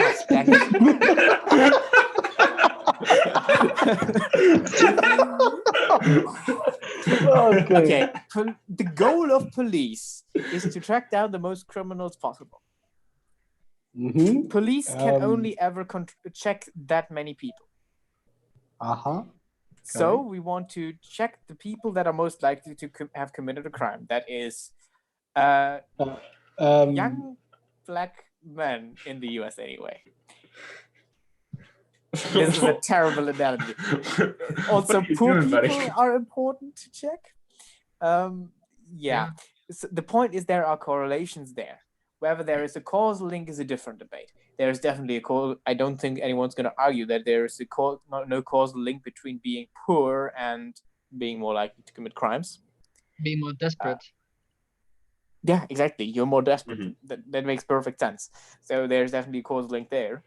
But asserting that there were a causal link between being black and being a criminal is nonsense. It makes a bit less sense. Yeah. There is no obvious argument for that, because one could argue, okay, they are black, they are thus statistically more likely to be poor. Hence, they are also statistically more likely to commit crimes, because we know the group of poor people is statistically more likely to commit crimes, which we even can likely argue for a causal link. This is a and then you also have the more interesting reflexive reasons that might cause a correlation that actually have a causal element, but isn't because they're black, even though it has to do with them being black. And that is what they believe about what it means to be black. We have large groups. You should always be. Yes, you definitely need the nuance that you are not checking them because they are black, because they are statistically more likely to have committed a crime. There is absolutely nothing that's, even if you were acting morally, that would be a morally neutral decision. See, and I guess this is kind of nothing like wrong. the point that could be made from the other side is that despite all these reasons that you supposedly have for racially profiling them that has nothing to do with their race, it's still simply by looking at the consequences to this action, we can tell, oh, look at how more often blacks are racially profiled than say whites, even though, like, say, yeah, well, I'm not arguing that we shouldn't try to improve the situation. I'm saying, as it stands, this group, which is called the police, has the stated goal of finding out criminals, which this goal is most easily achieved by racially profiling. Yeah. Now we Which one is have direct keeping the peace? video proof of Jew supporting racial profiling, and which he has attempted on me before. Thank you very much. Luckily, so long as nobody takes me out of context. Man, have you even been on Unfortunately, Twitter? Like, Twitter has a 2.5 minute limit to what you can share on it. So, like, there's no matter how much context you want to preserve to all your statements, all it takes is like one to go viral. But thankfully, none of us are enemies to the left at this point. But just think, in 5 years, when you're running for German office, Jendrik, all it'll take is one scan through your different conversations. I don't think I'd make a good politician. Yeah, you know, I'd actually agree with you if you there. do run, I'm definitely going to be posting some of our conversations. Because when I suggest that he obviously wanted the race war. Yes, he does. Oh my God. And by the way, too, this is enough proof to Twitter that Jew is a racist. That's all he needs. No, even though he didn't mention it. By the standards of Twitter, you're right. By the standards of actually being honest and telling the truth and so on, no. This wouldn't hold up. But Jew doesn't believe in morality, so we should be doing him a favor.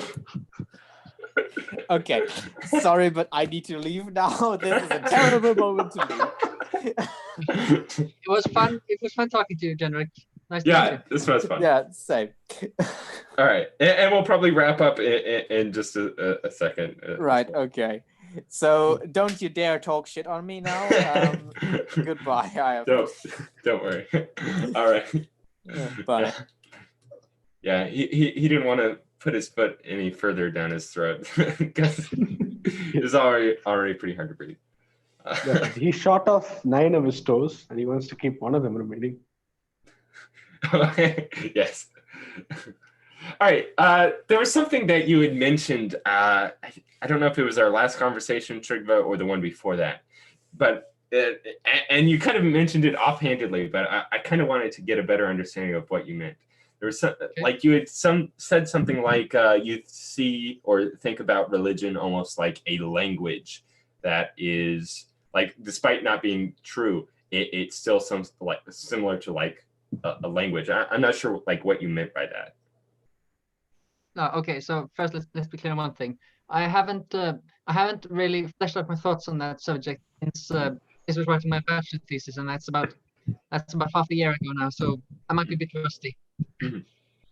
But okay, so my thinking is in an evolutionary framework first and foremost. Mm-hmm. So the idea is that people find solutions that contribute to the survival. Mm-hmm. Now, the world is a complicated place, and it's not exactly obvious what you should be focusing on and what things mean. Mm-hmm. So I looked at a couple of different texts, among them the Tao Te Ching and the Bible, and I found a couple of interesting statements. Let's take a less famous one from the Tao Te Ching. I can't quote it directly offhand half a year after reading it. But it said something like, when the leaders in the land follow Tao or practice Te, which is virtue. By the way, virtue ethics in action. There is peace. Okay, so I regard that not as a description so much as a definition. Definition of Tao. Yeah, no. So it works the opposite way of what it sounds like from the sentence. If there is peace, they are practicing Tao.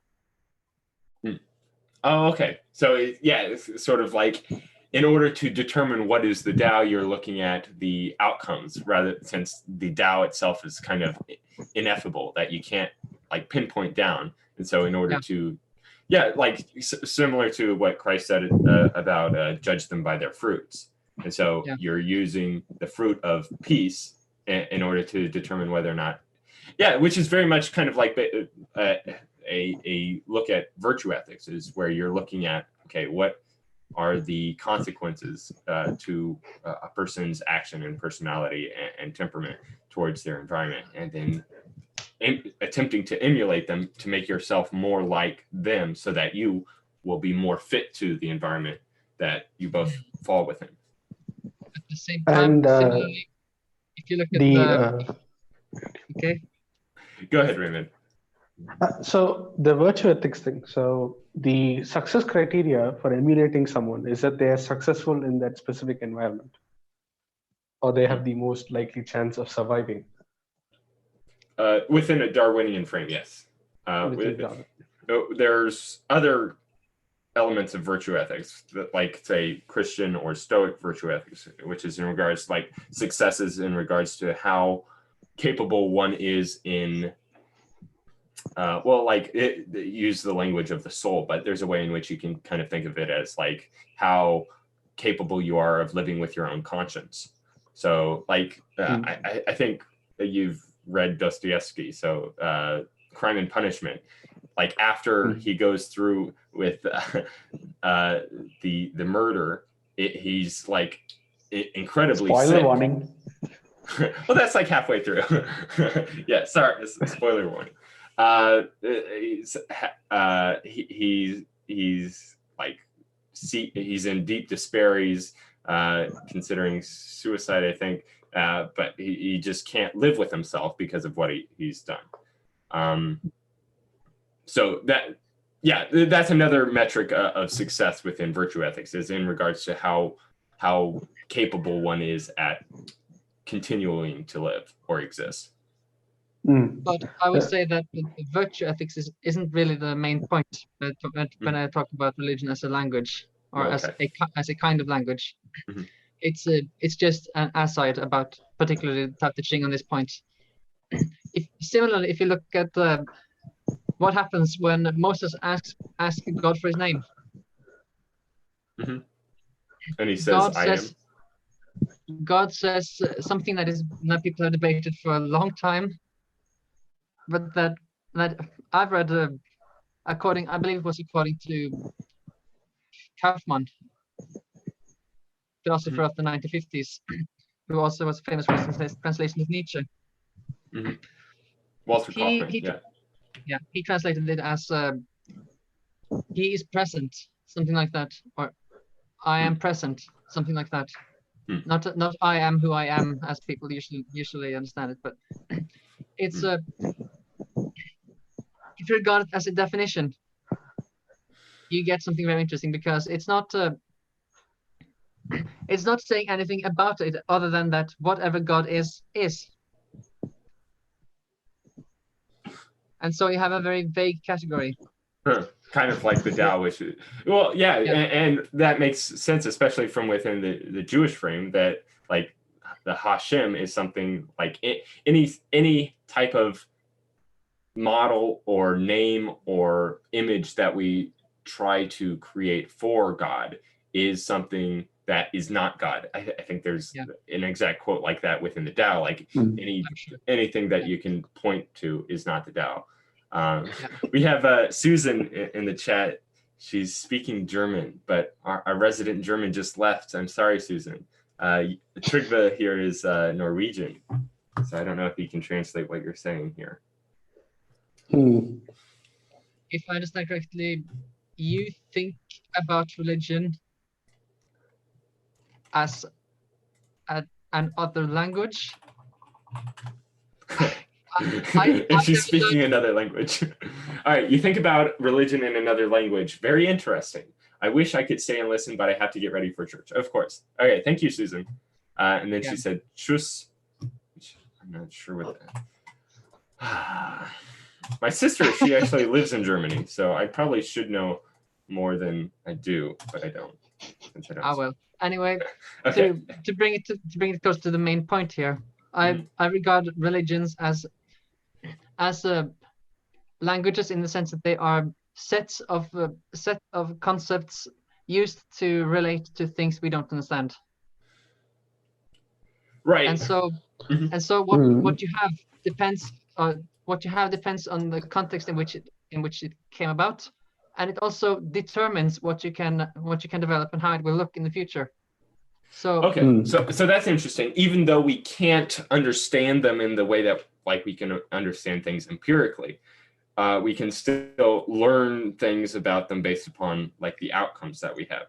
Now, this might be, I don't know, if I was to think about it materialistically, then this is not giving us an indication of things we cannot understand. It's just giving us a description of things that are of ourselves, I guess. And like that, maybe that's kind of the thing, is like you can think about something that's outside of our understanding, or you can think about it as, I don't know, maybe a limitation or a fluke with our own understanding. Yeah. So for example, like how we can't imagine something beyond the time and space. Yeah, that's true. It's because we've only grown in time and space. So experiencing anything outside of it is, we have no reference point. But to give a clear idea of how these would develop in an evolutionary frame, obviously, the things that are constant will be reflected in all the different traditions. True.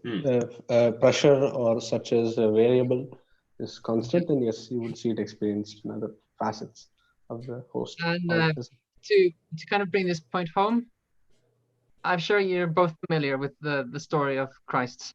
Yeah, obviously. To an extent, yes. Yeah.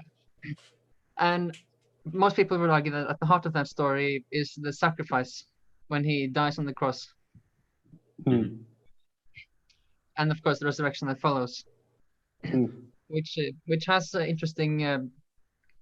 interesting parallels in stories from all across the world, as has been documented by, I believe, Fraser and later by people like Joseph Campbell.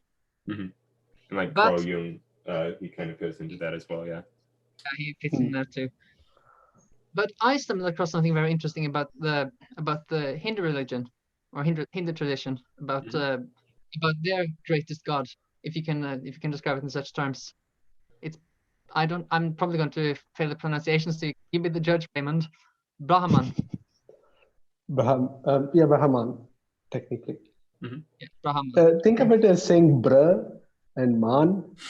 Bruh, man. Brahman. Okay. Oh God, I created a meme. Okay. Okay, so while reading for an exam, I stumbled across something very interesting in the textbook about this god.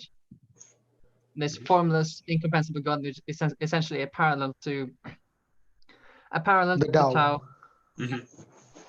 and to the God who introduced himself to Moses. Yeah, and that's kind of interesting. Like bringing back to what we were saying before, like we cannot conceive of things outside of time and space, but yet our conceptions of the highest God is outside of time and space. And so, like, despite not us being able to conceive of it, we still have a conception of it, which is quite odd. And you can have a conception of something that you do not know. Roughly speaking. Like we have the term a square circle, which is by itself impossible. At least in Euclidean geometry. Yeah. Well. But when we have this concept that is parallel in all these traditions, it's worth noting one very curious thing about the name of the one in the Hindu tradition, because at least according to the text I found, now I don't have it in front of me here. I may have it behind me, or no, I don't have it there, unfortunately. But it said something to the effect that the name meant sacrifice, because it was the same name as a proper sacrificial ritual as executed by the priests. who had also were named according to the ritual, Brahmins or something like that. That is one way of looking at it, because as any religious system, Hinduism also has parallels from real life. So you have real life political disputes and caste differences cast into the system as a form of, let's say, historical reference, or you could say that they placed it there as a reminder or as in a historical footnote. Yeah, so the god you're talking about, the Brahman, that is, it's actually also called the Hindu symbol for Om, the weird symbol. Yeah, that is another way to represent him, because in effect you are naming something that is formless, shapeless, and has no bearing in any concept that we can think of. So by the sound. So that god in particular is very, you can notice it in lots of different similarities. There's only very few changes, but still to the effect is that you treat it as if something that is a part of you and is everything else at the same time. It is a bit confusing. So it is not. It's almost exactly the same as logos. Yes, the logos. That's a good parallel to it. It is something that inhibits you, but at the same time is also separate from you. That is a good way to put it. Yeah. And there's nothing else to it.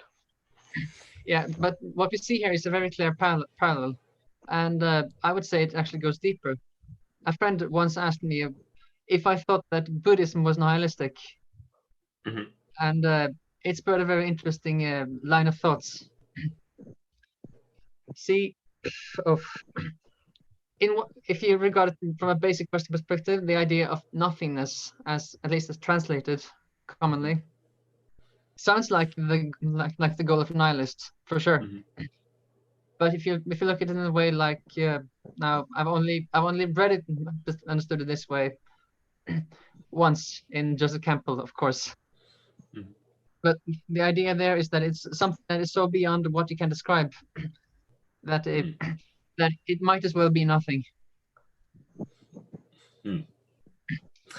Well, but here's the thing with that, because you have this idea in the Hindu tradition of becoming one with God, or becoming one with a God, whatever that means.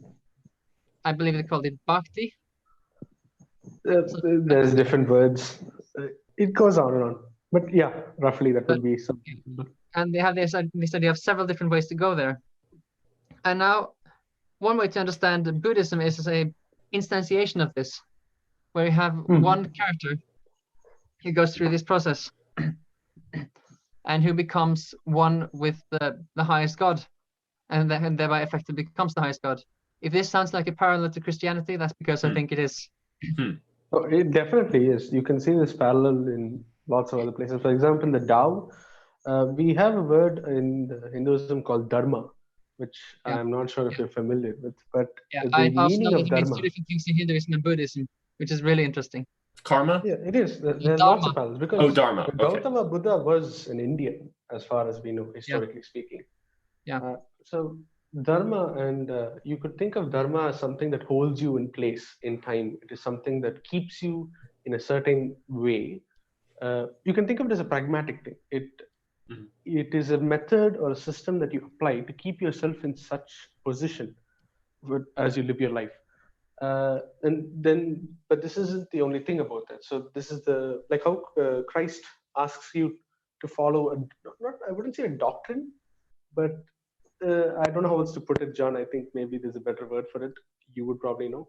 If you follow his words, then you would effectively achieve a place in the entire grand system that they all inhabit, according I believe also that the three main expressions of Brahman, trying to pronounce it, were one at least traditionally we have Vishnu, and you have Shiva, or however you pronounce the names, and you have Brahma.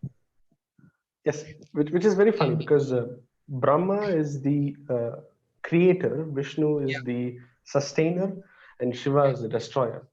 So And what is Vishnu the sustainer of? Dharma. Dharma, exactly. So, Yeah, the world order, I think of it as. and the best parallel I can think of is the Father, the Son, and the Holy Spirit. Yeah.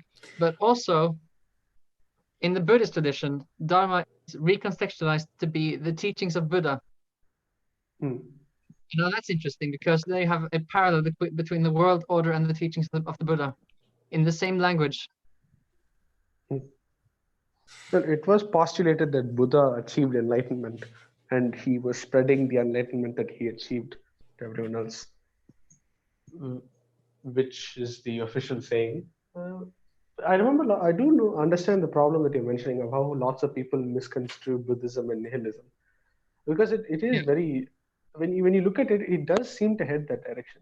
But I remember speaking to a Buddhist friend for a bit. He mentioned that it on the surface it appears to be so, but when you get into the nuances of what it is again like Dharma. It is this method of detaching yourself, but seeing a wider perspective. It's like getting as close to the Tao or Brahman in a way. Yeah. If I want to reconstitute it, that's the way I can put it. So, in Christian terms, I think it would be achieving the logos. Yeah, or being close to God, which is one of the ways they understand, and that being in heaven is understood.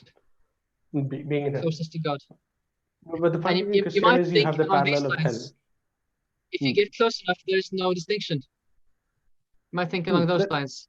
And then suddenly the idea of being in heaven, in the Christian sense, is the same as the idea of bhakti, or whatever you call it in the Hindu tradition, which is also the same as becoming a Buddha.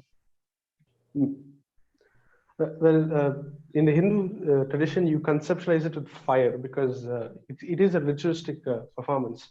The most practical aspect of it is you will have a fire and you'll be casting worldly material things into the fire to show that you are removing yourself of attachment to those worldly things, which will not help you that much in the karmic evolution. If I remember, as John was saying, the passage in Nietzsche's The Gay Signs, if you were living your life continuously over and over again, that is a parallel, because the question to be asked is, to achieve bhakti in a way is that the one who has lived 1,000 lives in the end will achieve the true form, as in they've gained the collective experience from all of those lives.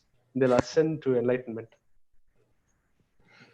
Yeah, it's funny because I don't know. Lately, I've been tinkering around with the simulation hypothesis, and one of the justifications that I had for why there might be suffering within simulations was due to like in a supreme future in which there are great risks of people using our technological capacities to, say, like destroy the universe or our own existence or our future for humanity.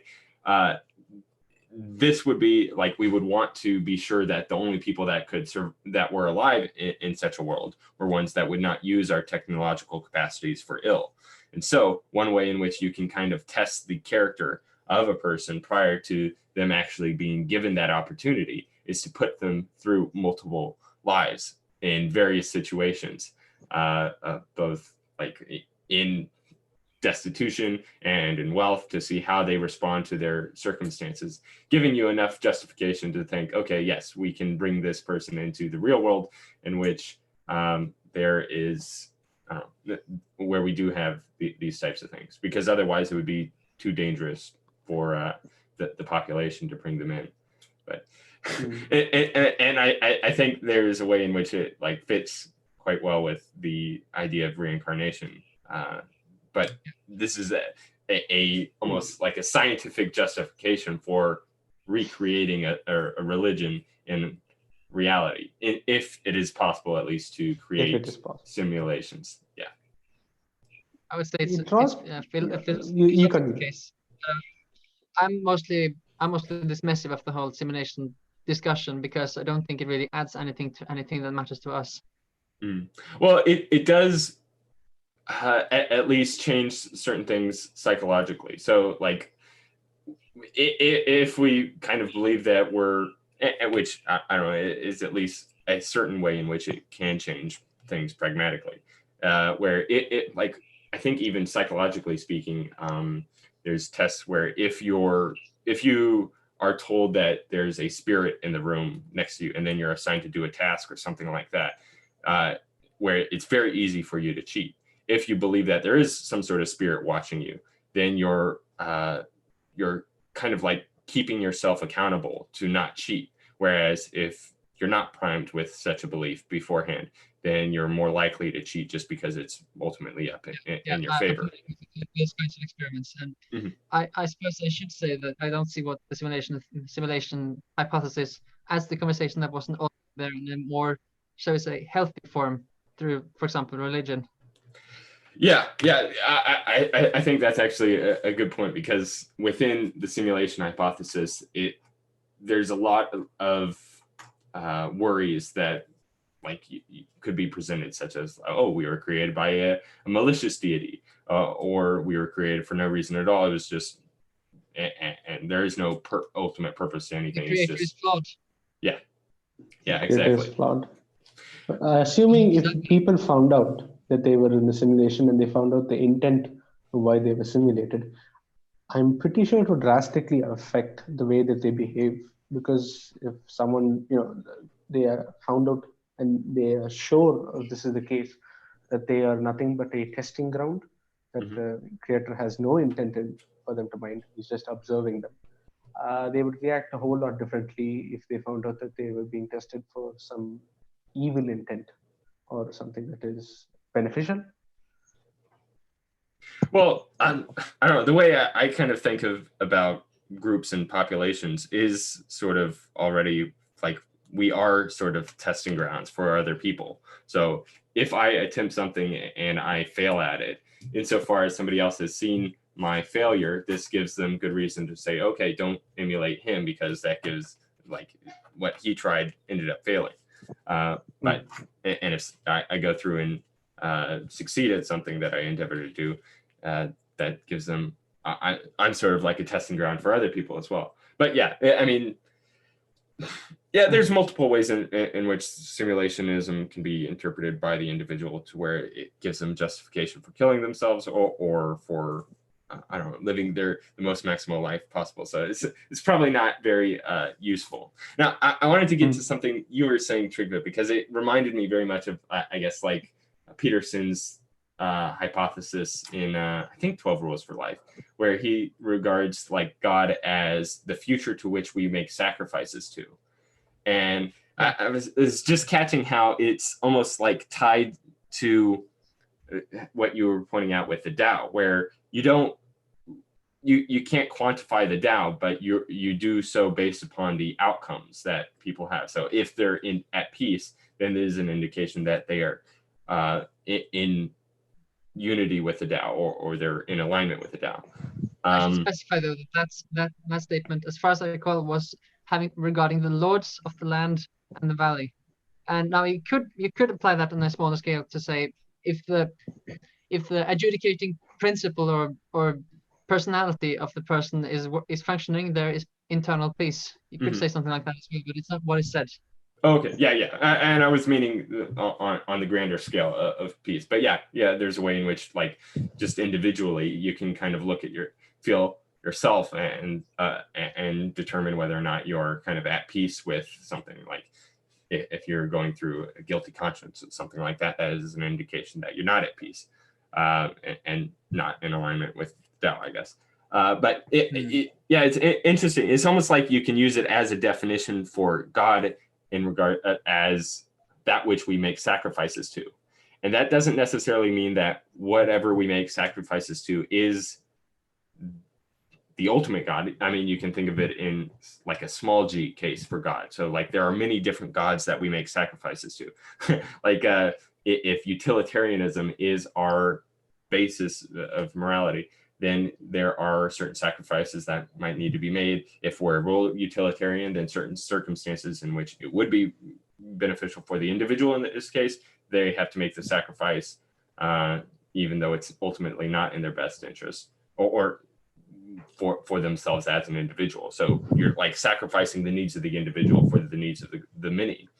Or if you're a deontological ethicist, you're sacrificing maybe your ability to act if you're when you're faced with two deontological principles that are in conflict with each other if you were to act, which I think Jendrik pointed out well there.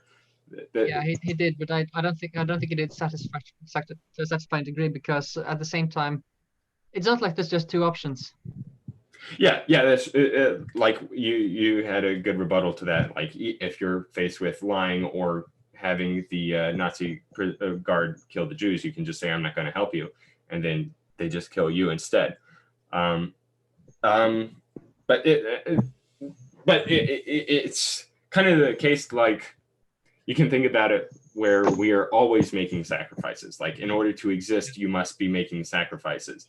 That's kind of like trapped within the Darwinian frame. And so like, I don't know if you can sure, you can say there are no gods ontologically speaking. There is no reality behind there being deities or something like that. But that doesn't change the fact that you have to make sacrifices. And psychologically speaking, that's what Peterson does when he talks about this God that the value that we make sacrifices to, the future that we make sacrifices to, the ideal we seek to realize. And I believe he has a short paragraph in 12 This Rules is very for Life. different from the ontological perspective. Yeah, very much so. It's I don't know. Would you say it's almost like phenomenologically speaking, or it's not even that? It's like making descriptions based upon I guess pragmatically speaking. Instead of focusing on what things are, you're basing your definitions based upon what things produce or what thing. And so like the definition of God is that which produces a sacrifice within the people towards it, or even though towards it kind of presupposes that there is an it there. Which is a can of worms we will not open. That which produces sacrifices towards peace. Yeah, that's a that could work. Yeah, and it's funny because like I don't know, for like my thinking about religion has kind of been it seems like it's based upon a differing axiom than that of like most scientific principles or things like that. Like I see almost religion based upon the principle of existing. So there are certain beliefs that one must hold to in order to continue to exist. And that's not even just speaking physically, but also psychologically speaking, because it is like within our capacity to be discontent with our environment and commit suicide. However, there are certain things in which certain principles that we can hold in order to kind of make sense and resolve that dissatisfaction, or it's not even dissatisfaction, because like religion doesn't ease all suffering, but it does like produce a framework in which to exist within, where it makes sense of the suffering so that it's for some ultimate reason, be it towards God or the group or the Tao, things like that. It alleviates suffering, you could say. It prevents suffering. It provides meaning to the suffering, which does in a way justify it. I'm reminded of the quote by Carl Jung where he said the meaning of life is to discern something. I'm paraphrasing, obviously, but he mentioned like to imbue it with meaning or something like that. Yeah, to see if there's a meaning that could be found. And I remember if Camus stated that the act of finding meaning itself can be meaningful enough so you could live your life based off of it. Even if there was no actual meaning behind it, there's in that universe, if there was no central meaning or meaning that conscribes to the person, then the simple act of searching for it could postulate for a well-lived life. Yeah. For Camus, that's what philosophers do. Despite there being no meaning, it would still be meaningful, I guess, to the subject. And so, and if what is most define meaning first.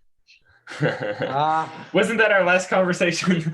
Like we were trying to discern meaning. This is difficult. Yeah. in the sense that meaning has to do with the significance of something relating to us and what we want and maybe even what we should want. It absolutely exists. There is in a no question grander about sense, that. It's just otherwise it's just ridiculous. yeah, you could say it was there. It's difficult to put into words. Yeah, like Because at the same time, people don't necessarily care about that kind of meaning. They care about that kind of meaning when it's positive. They don't like it when it's negative. yeah. So the way that I kind of think about meaning is, I guess, like able to be worked even upon creation. So like I could create a new language, and as long as you knew what I meant from a word that I'm using, say if I said the word lacra, that's a new word I'm creating. And when I say the word lacra, I'm referring to my keys. Right? Oh, you can't even see my keys. I'm shaking them in front of my microphone right now. So if I were to say to you, hey, lacra, you would know, oh, that means keys to him. So it's almost like a shared mental, I don't know, image or association. It's probably shared association between a speaker and its receiver. In hermeneutics, this is called horizon of understanding or something like that. I've read it in Norwegian. I'm translating it. Yeah. But of course that doesn't include, well, I don't know, maybe it does. Maybe underlying ultimate meaning in the sense that people usually care about.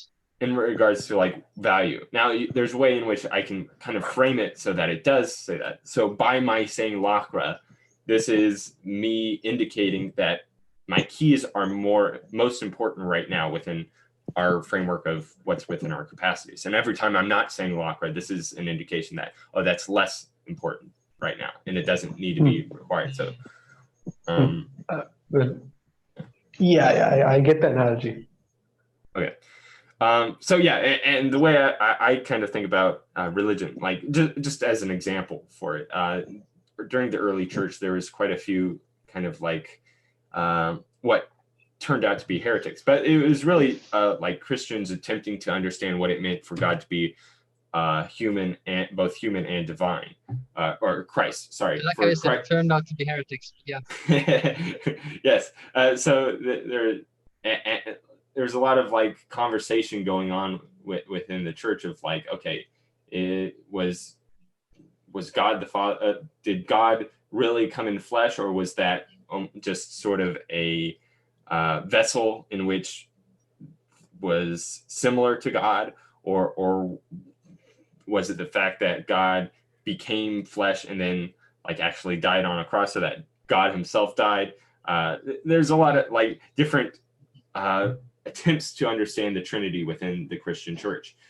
However, the method by which the Orthodox Church, and I'm just meaning it, church, in general, like resolved those issues wasn't necessarily in relation to anything that we knew like empirically or scientifically or philosophically or theologically speaking exactly.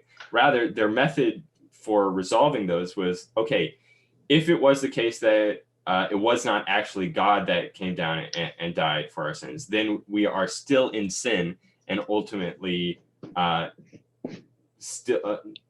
still like bound for death. There is no resolution to the broken nature of reality.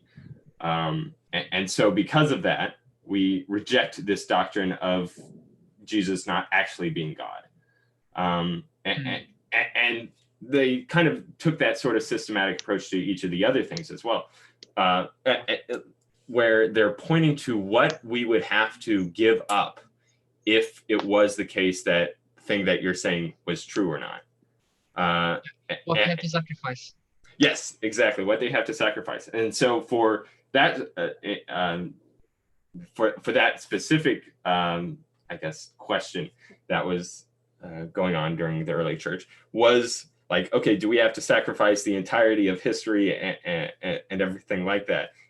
No, we're not going to sacrifice that. So we're going to hold to, even if it is ultimately irrational and irrational in the sense that we don't know like the direct ins and outs of everything behind it. It's ultimately a mystery, which within religion is kind of compatible. Like there are mystical things that we can't directly wrap our mind all the way around.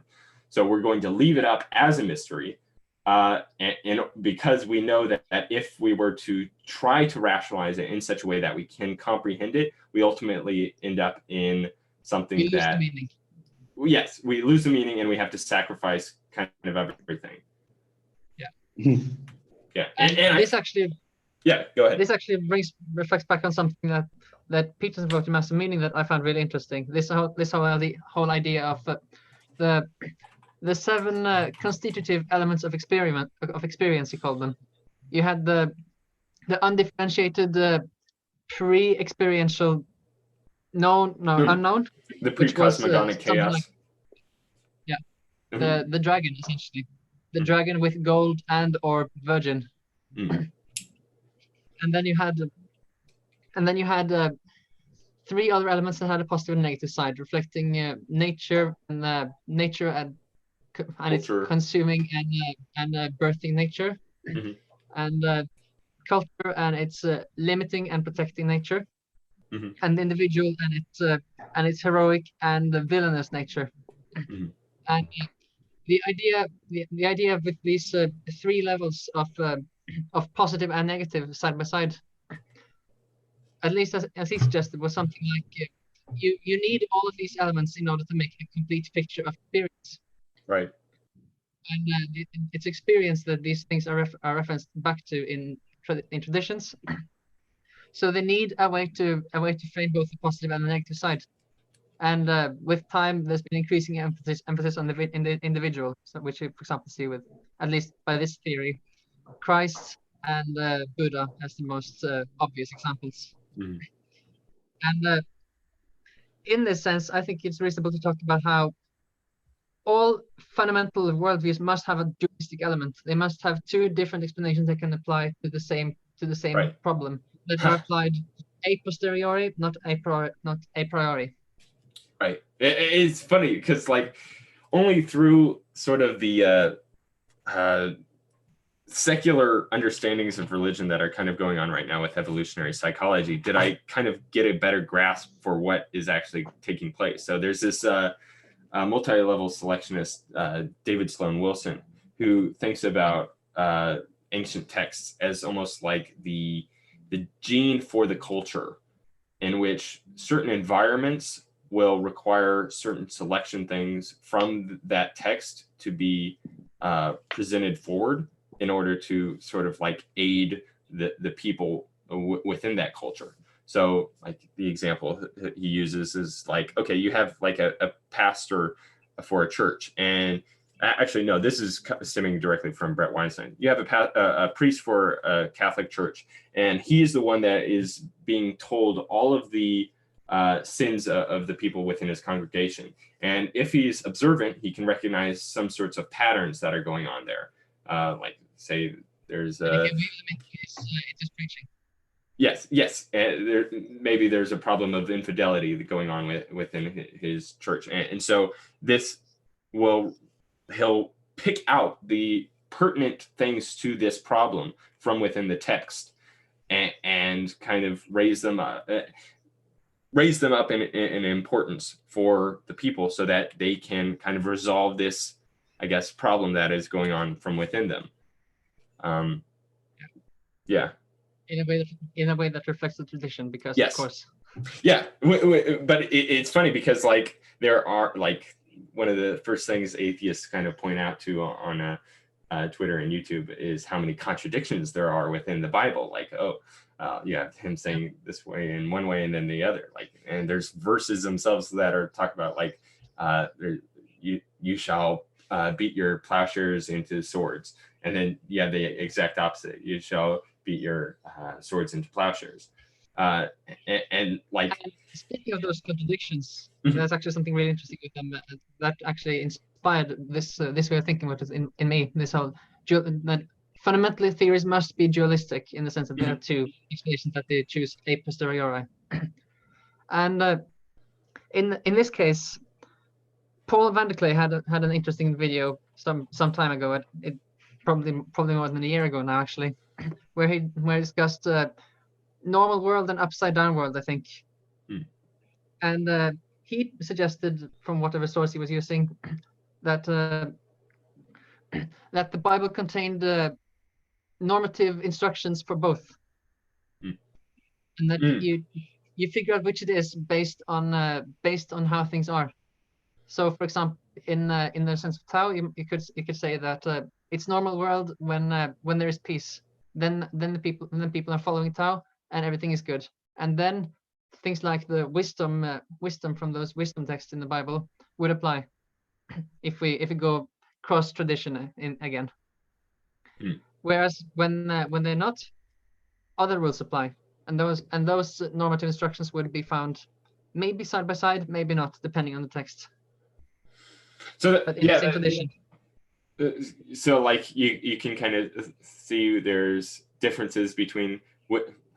Yeah, I guess that makes a lot of sense, because like on a dynamic environment, you kind of have to have a system to respond to all the different like possible options. So like if you're in a position of power, these are the rules in which you'll have to abide by. And if you're, say, in a position of slavery or oppression, then these are the types of rules in which it would be best to abide by. And if thieves get power, something is wrong. Yeah. But if it's already the case that they're like you've, I don't know, been subjugated by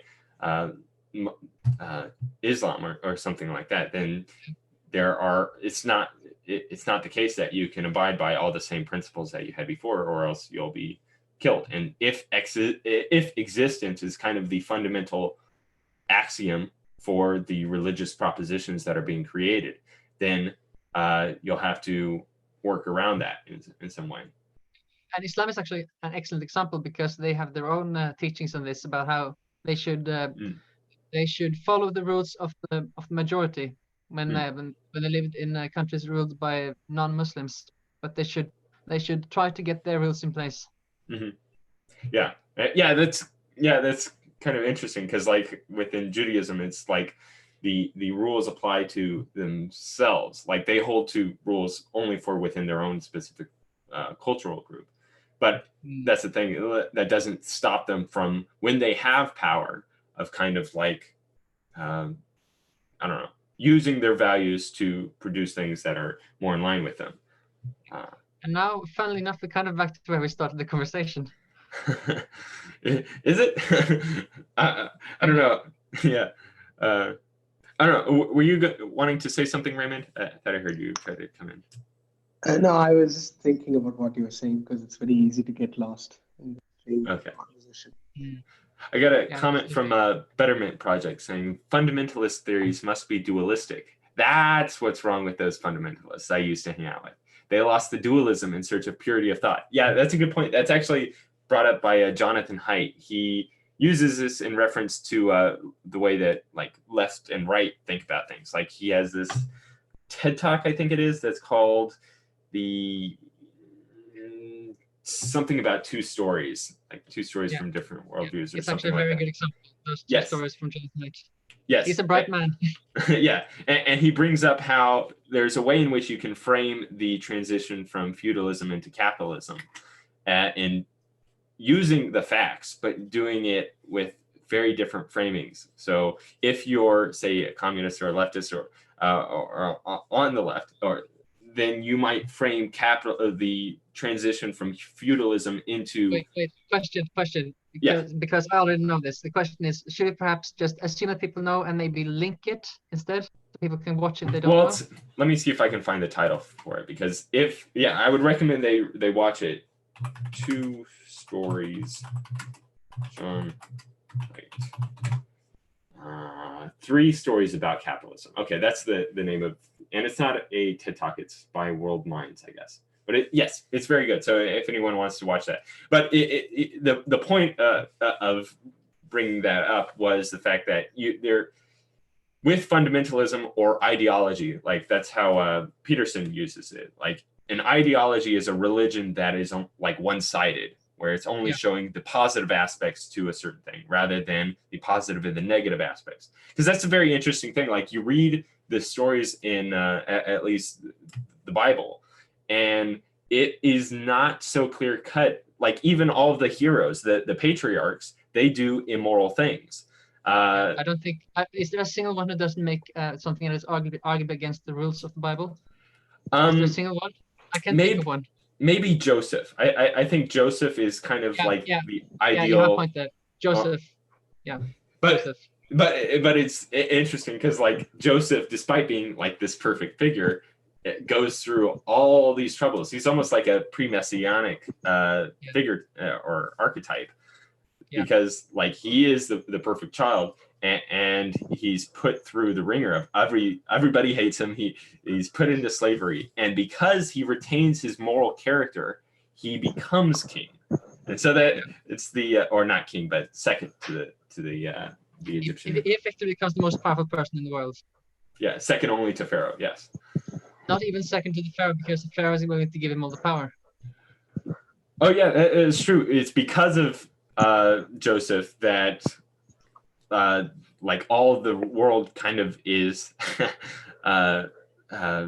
benefited, or it's not even benefited, but saved because of the 7-year famine that goes on. Because of his. That's even more interesting if you regard it in the context of the Egyptian myth that Peterson likes to talk about Horus and Osiris. You have the perfect son coming to the Pharaoh and saving the kingdom. Mm-hmm. That's pretty sweet. Wait, what did that have to do with Horus and Osiris? I'm not as familiar with their stories. Right. So, as Peterson describes it, now I've read a criticism of it recently. I wasn't very impressed by the criticism, but it made a couple of points about how he presented the stories. Oh. As Peterson presents the story, you have Osiris, the god king representative of culture in Egypt, of tradition, and his evil brother who conspires to take his place, essentially. And then because of his blindness, he's replaced. So then you have a bad order, the upside down world, if you will, in the dualistic terms, which by the way also is a term that Jonathan Pajot likes. Yeah. And then his wife Isis gets a child by him, and that child is brought up in the underworld. So let's say outside of the capital, or in the realm of death, if you will, or the desert, if you will, or that which was kind of like disregarded by the evil ruler. Yeah. And he then comes back and returns and updates. After defeating the evil, he brings back the Pharaoh and rules side by side with him. You see the parallel now, Joseph and the Pharaoh? Yeah, kind of. It's very interesting, but because like the story of Joseph is centered around him, whereas the Horus and Osiris and I think Set is the evil brother. It is kind of centered on, I guess, like Osiris. Yeah. So, but yeah, it does follow that same sort of pattern, and I can. That's the thing. Like Jonathan Pajot, he talks about like what these like, and he doesn't even only go into religious stories, but also like fairy tales and things like that, where you can see the pattern, and like what makes a myth is a widely applicable pattern to life. So and so it's kind of interesting. It like there's even with Jonathan Pajot, he speaks about the world phenomenologically first. So like it is the case that most of the time we live as if the world is stable and the sun rises and the sun sets. We don't live. Flat Earth is rejoice. Yeah.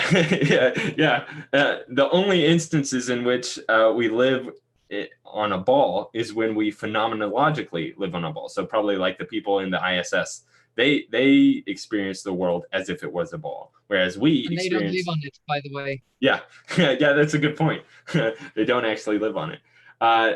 Whereas for us who actually do live on Earth, we it's almost like the Kant's like there are ways in which we can't think outside of, and so we can't exactly live outside of thinking about the world as a stable thing, because that's like everything that we're kind of building upon.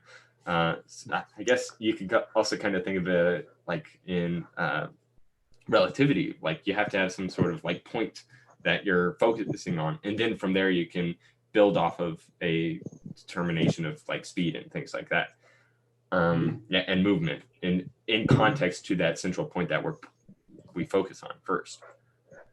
And so there's it seems like mythology and religion and these are all kind of based not so much on the principles of science, like science, where we can get a understanding of a thing outside of its context, whereas within, like, we can describe things without its relation to us as existing creatures, or the world existing That's according exactly to its order. Yes, but it's like you're presenting a differing framework to work off of that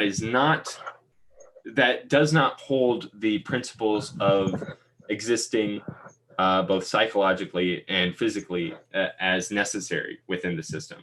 So it could present a worldview in which existing is not necessary. Like, that was what my entire script was about, is like, it is unnecessary to create life that which will obviously undergo harm during its life. And so we should obviously, for a perspective that has an existence as a precondition, such as the Kant's categorical imperative, that's obviously wrong. Because you already exist as life, and so if you were to universally apply that will towards everyone, you would also have to apply it towards your parents, and which would be impossible. It would be like thinking in a way in which you cannot think. Yeah. But about science is actually dualistic. It's just in a very clever way, because it focuses on the transcendent element, if you understand what I mean. So you have this kind of meta theory that develops across the theories, but in the meantime you have all these paradigms, if you to use Kuhn's terms. So each paradigm is dualistic, but when moving between them, we're following a transcendental pattern, something somewhat like the hero's journey, if you will. Okay, so what do you mean by dualistic there? Just so I can build the up. Same as before, actually. That what we decide, what we understand something to be, depends on what has happened, not on making sense per se. So if you make an experiment, you have two outcomes, right? Either things go as predicted or things don't go as predicted. Now, in both those cases, you have two explanations for it. Either something that wasn't accounted for made it happen in the way you expected, or something that wasn't accounted for made it so things didn't go as expected. In both cases, the theory can be both right and wrong. A good scientific term for that in the very specific context would be the null and the alternative hypothesis. So you initially make a hypothesis to conduct an experiment. So, and then out of that, regardless of the conditions, you have two scenarios. The scenario where your hypothesis is correct, and the scenario where the opposite of your hypothesis is correct. If you get what I mean. So the null hypothesis is like the 95% thing. There's a 95% chance that your hypothesis will not go as according to your specific conditions, and it will either the data is insignificant or it just flat out does not work. And then the 5% is where your hypothesis. But I think there's also another aspect of, if what I'm understanding from you, Trygve, is sort of the aspect of dualism, where there's like you have your hypothesis for your explanation for or your model for the world, and you run your experiments to support that. However, there is always the possibility that there may be some experiment that resolves all the data much better than your current model does, and that is what is going to subordinate your current model. And so you have your if that's what you're meaning by dualism, I think, Trygve, I think I get it, where you have the models that we have right now, and then the models that they could potentially become, or it's not even the models that they could potentially become, but the reality we have currently at any given point in time that can either be understood as being supported by things we test, or not understood as supported by things we test, and we have really four outcomes there. In either the hypothesis is correct, and it's and something else makes it not to work out, which could be true, for example, because of sabotage. So that's a suspicious kind of way to think about it. Or it is correct and it is supported, or it is incorrect but supported, or it is correct but or it is incorrect and not supported. And within each paradigm, you assume two of these to be the case, not the other two. The type 1 and type 2 error problem. It is commonly known as a type 1 and type. It's commonly known as a type 1 and type 2 error problem, where you have an incorrect hypothesis which is supported, or you have the correct hypothesis which is rejected. Just to overlay some it's dualistic. Right. It is. And this is kind of like where I think of like religious principles and ethics as sort of a version of the type 1 and the type 2 error problems, where it's making the basis for a doctrine or a ethical principle in regards to both of those things as like most important. So this is actually somewhat of Adam Frindid's argument that it's better for society to be monogamous than polygamous, because it leaves, well, it is also Peterson, I guess, because it leaves undesirable men to have nobody there as their kind of, I guess, social anchor in a way. Because like if you have men that don't have responsibilities, then they are more than willing, like being more violent and aggressive. They're going to be more willing to act upon their what they have not been garnered from their society.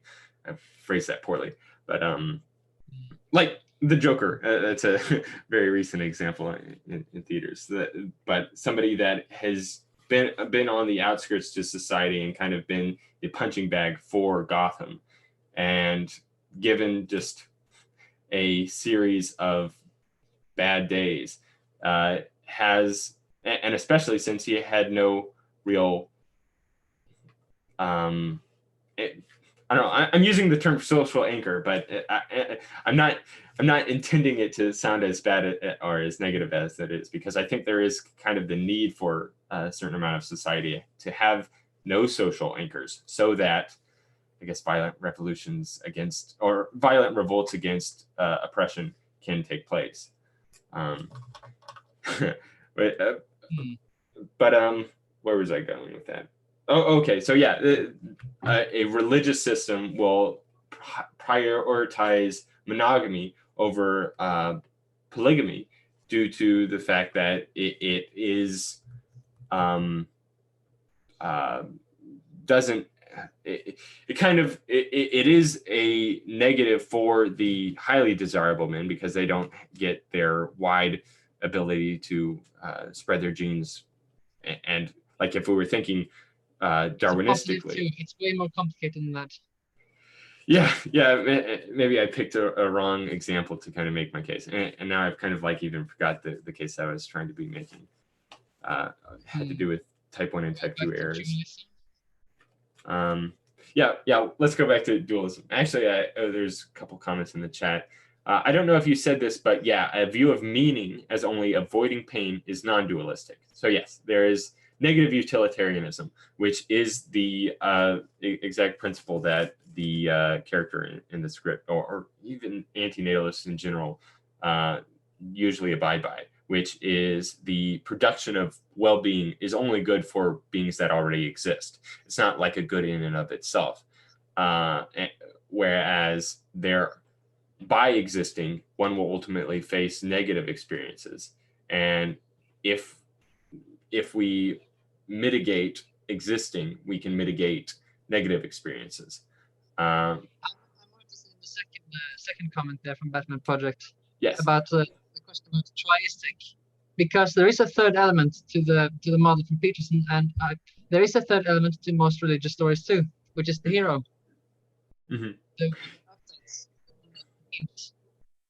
makes things better, and it's also in scientific meta development where you have this.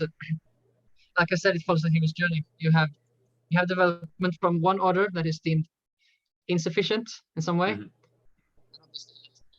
Because you always have problems, and then you have someone who finds a way to improve it, and they go through and they make an effort to improve it. If they succeed, we have a better model. Yeah, so that's the kind of interesting thing within the scientific worldview, and using that in I guess a low resolution term. There's like the basis for people in regards to their genetic inheritance and their cultural kind of indoctrination or inheritance, and there's not really that emphasis on who they are as individuals. And similar to within science, there's the experimentation that or the methods of experiment that we're putting into practice, and then there are the results, which we assume to be reality. But there is no inclusion of the scientists themselves or the experimenter in the situation, which may be a fatal avoidance by well, it's not fatal. I mean, it's just a. It could be the cause of a lot of nihilism, so maybe it is fatal. Well, it may even be. I don't know. This might be overstepping certain assumptions. It may even be a scientifically incorrect way of approaching the world, because certain, at least, theories of quantum mechanics do place some sort of role to the experimenter, to the experiment that they're actually. And as a result, they turn probabilistic instead of definitive. What do you mean?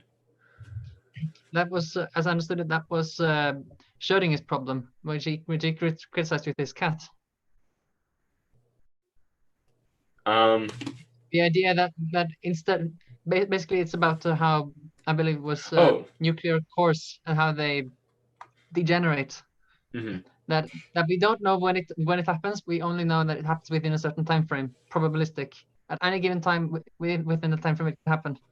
Yeah, that was kind of his I guess criticism of quantum theory, is that it describes the world probabilistically, whereas the world in which we exist within doesn't exist probabilistically. It's either the case that a cat is alive or it is dead. It can't be both in the world in which we live. So there has to be some sort of I guess event point or something that happens where we make that transition from the probabilism of quantum mechanics into the actualism of the world in which we experience. At the same time, there is something very probabilistic about the likely evolutionary, the likely framework for thinking that we should inherit evolution, emphasizing negative things more than purely physically, for example. This whole negativity bias, because the negative things can kill you. The positive things only make things better. Yes. Yeah. So yeah, that's now I'm trying to remembering kind of like what my point was with the type 1 and type 2 errors within religions. Is like, certainly it is the case that a society can live morally without a belief in God or a close connection to a religion. Like there are certainly examples within Western society that support that hypothesis. However, I just hope I do. However, it maybe on a statistical scale, this is not a I don't know. Going to yeah, no, yes. It's not stable. Yes, exactly. It's not stable. It's susceptible to, I mean, well, like Douglas Murray's work, it's susceptible to low birth rates, which require, at least within a capitalistic system, higher yield of immigrants being brought in who ultimately adhere to a different set of values in which, at least so, some of them.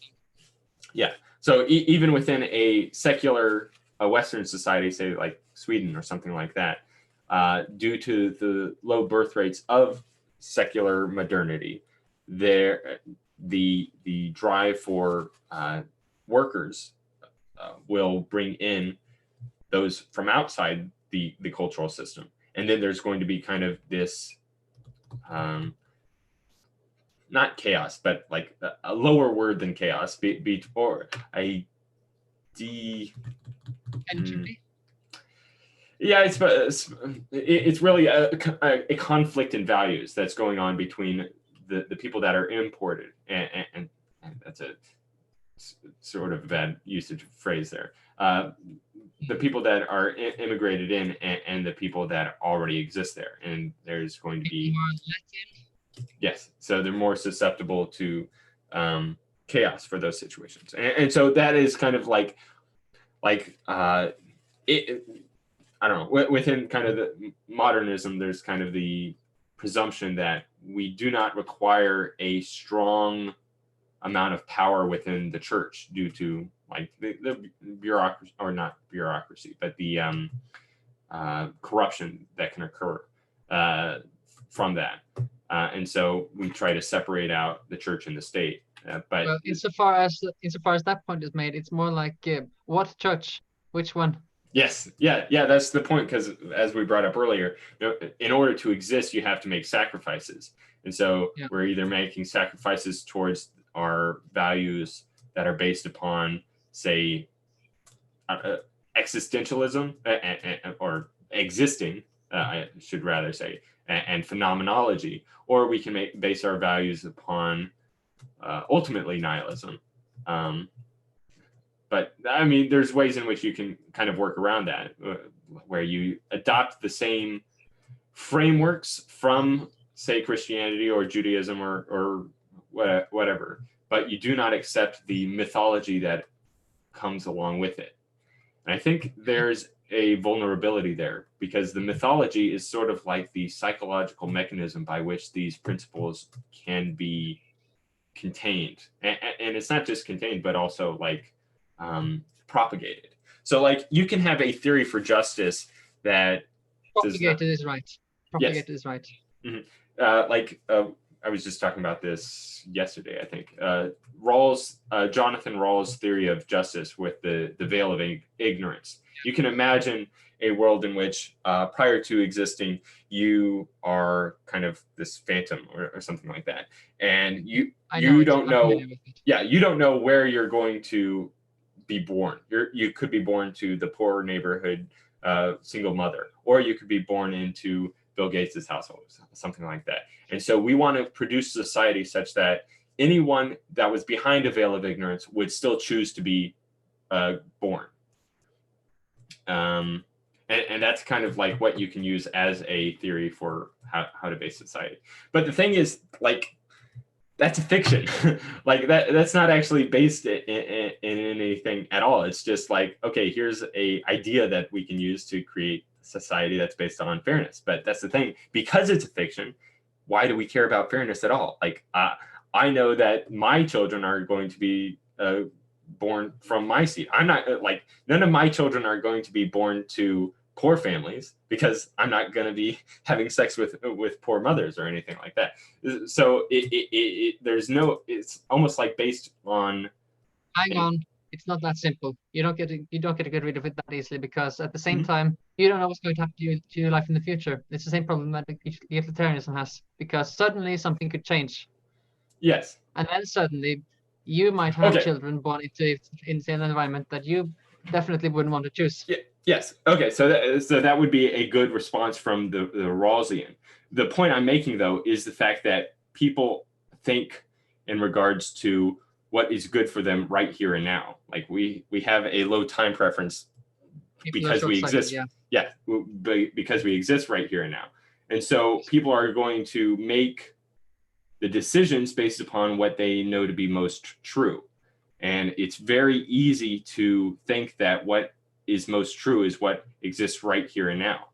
However, there are workarounds to that has been used through mythology. And like, I don't know, when I think of the Rawls veil of ignorance, I think very much of kind of like within Buddhism and Hinduism, the idea of reincarnation. Like there is a mythology that has almost that sort of principle within Rawls' theory of justice, but it's actually put into a framework that is better at propagating itself among a wide variety of people within the culture. And that's the thing.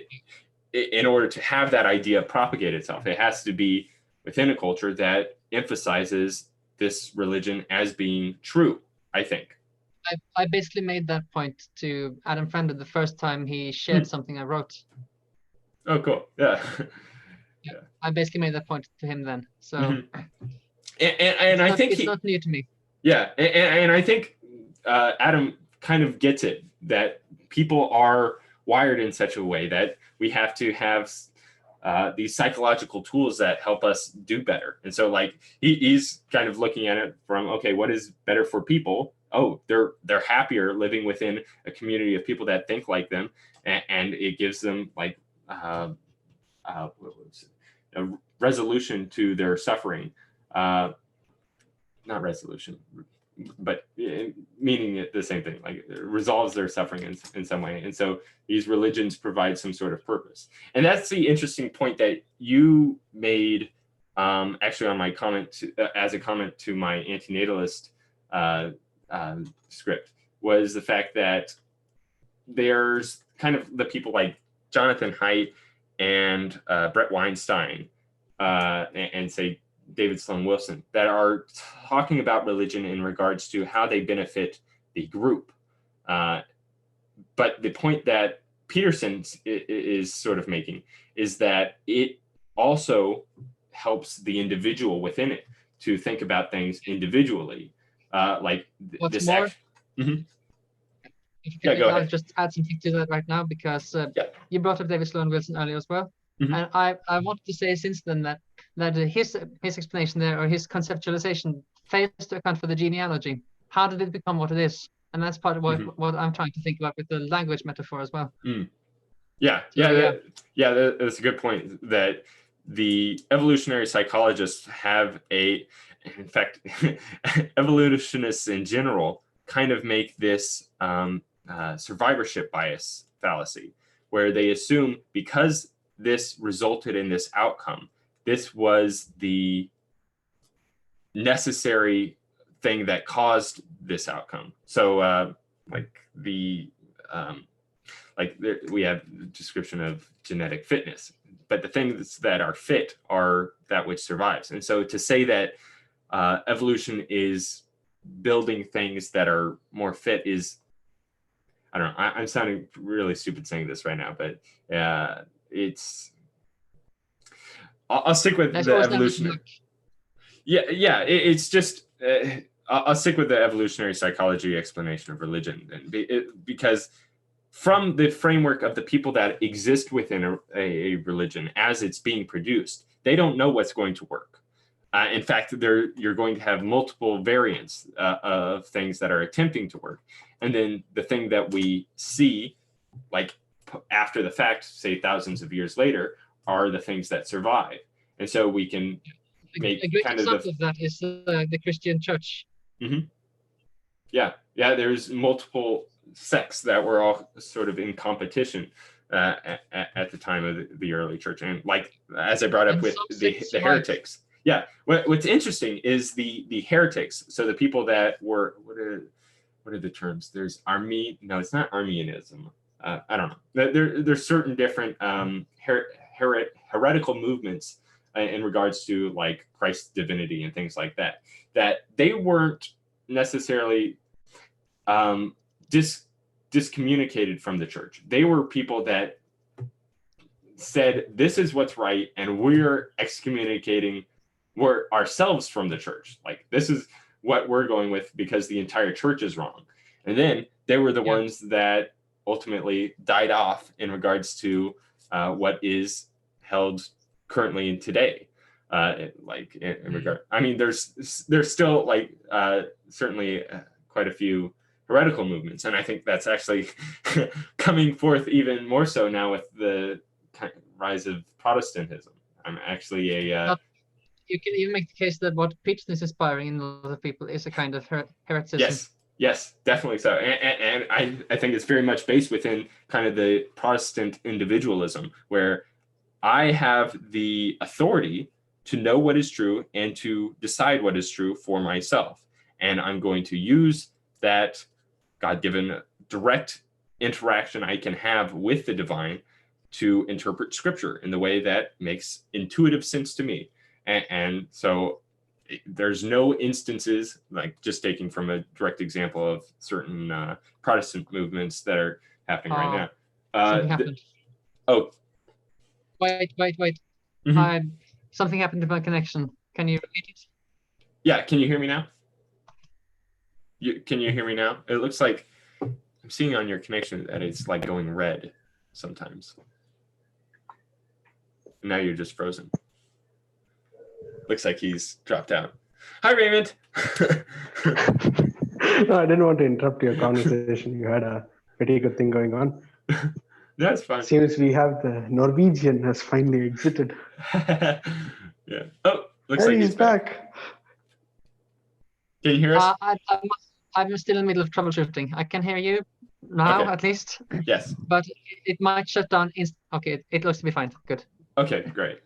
So yeah, to finish the point, there's kind of this almost as a development, maybe a natural progression of the principles and thoughts of Protestantism, where individual man has the capacity and the authority to interpret scripture for himself. There are this rise of like these smaller and smaller heretical movements, such as Unitarianism, where since the scripture, like we're taking scripture as highest authority for understanding theology, and because in scripture there is no actual mention of the word Trinity, and all the instances that are usually meant to think about the Trinity are kind of susceptible to differing interpretations, then this doctrine of the Trinity is no longer really necessary.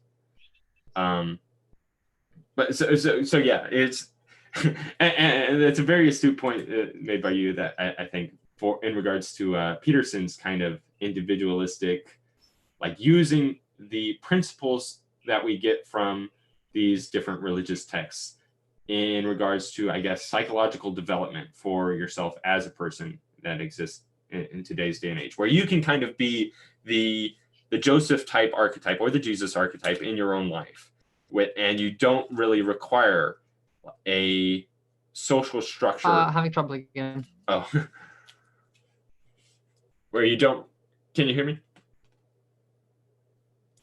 Let's give it a second. Sure.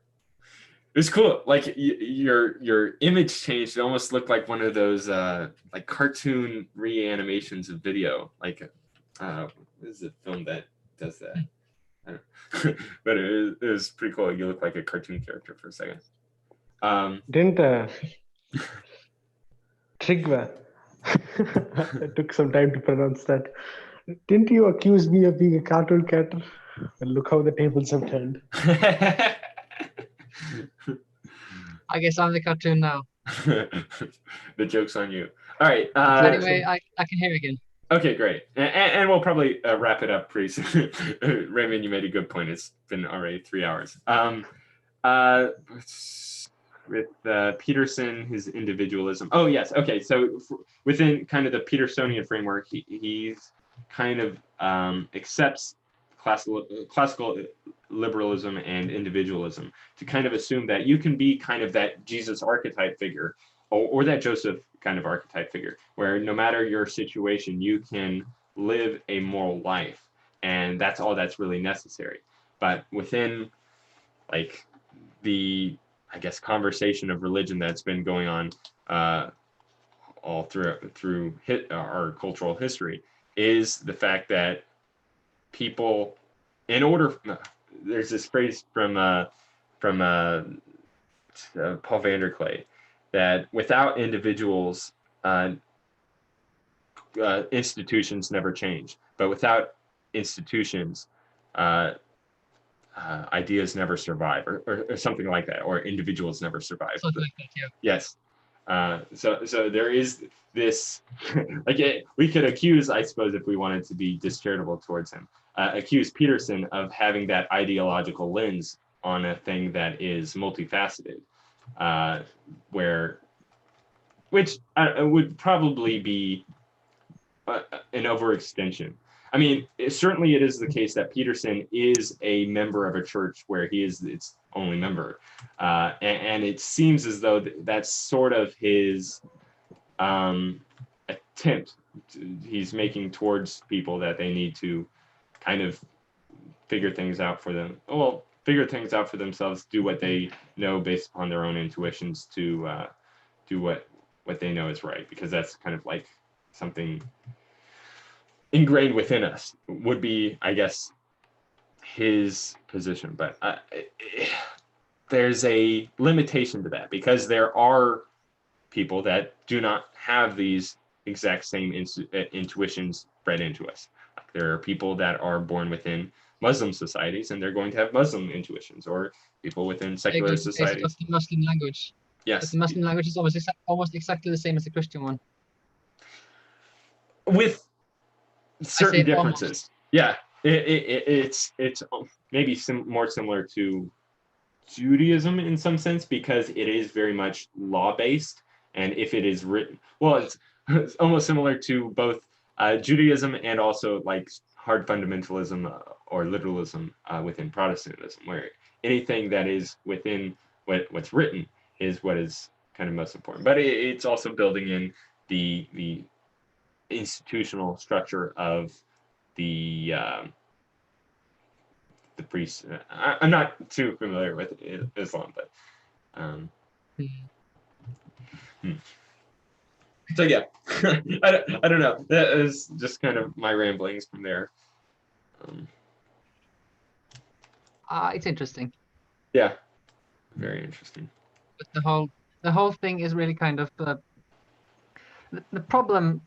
We don't really know, right? But one question about the survivor bias, which you mentioned earlier. Right. Did you hear about that from me? I may have. The person that at least made it prominent in my mind was probably Nassim Taleb. He speaks about it quite a bit, and like that's kind of his criticism of evolutionary psychology in some ways, or really a lot of people in general. Like that's his criticism of most economists, is that they are playing a game which is ultimately based on luck, but when they succeed at that game, they're assuming that, oh, what they did led to their success here, and so they're going to do that again, and they're going to keep on doing that, even though and because they're doing that, they're going to kind of like change the game in such a way that ruins it, which like he kind of predicted the 2008 stock market crash compared to other people. That's a big claim to fame. Yeah, and so that's the if we were using sort of a consequentialist, like purely consequentialist approach, then whatever succeeds is an indication for the action that we did being good. Whereas, okay. I prefer to think of it as what survives is not completely wrong. Yes, Yeah, and that's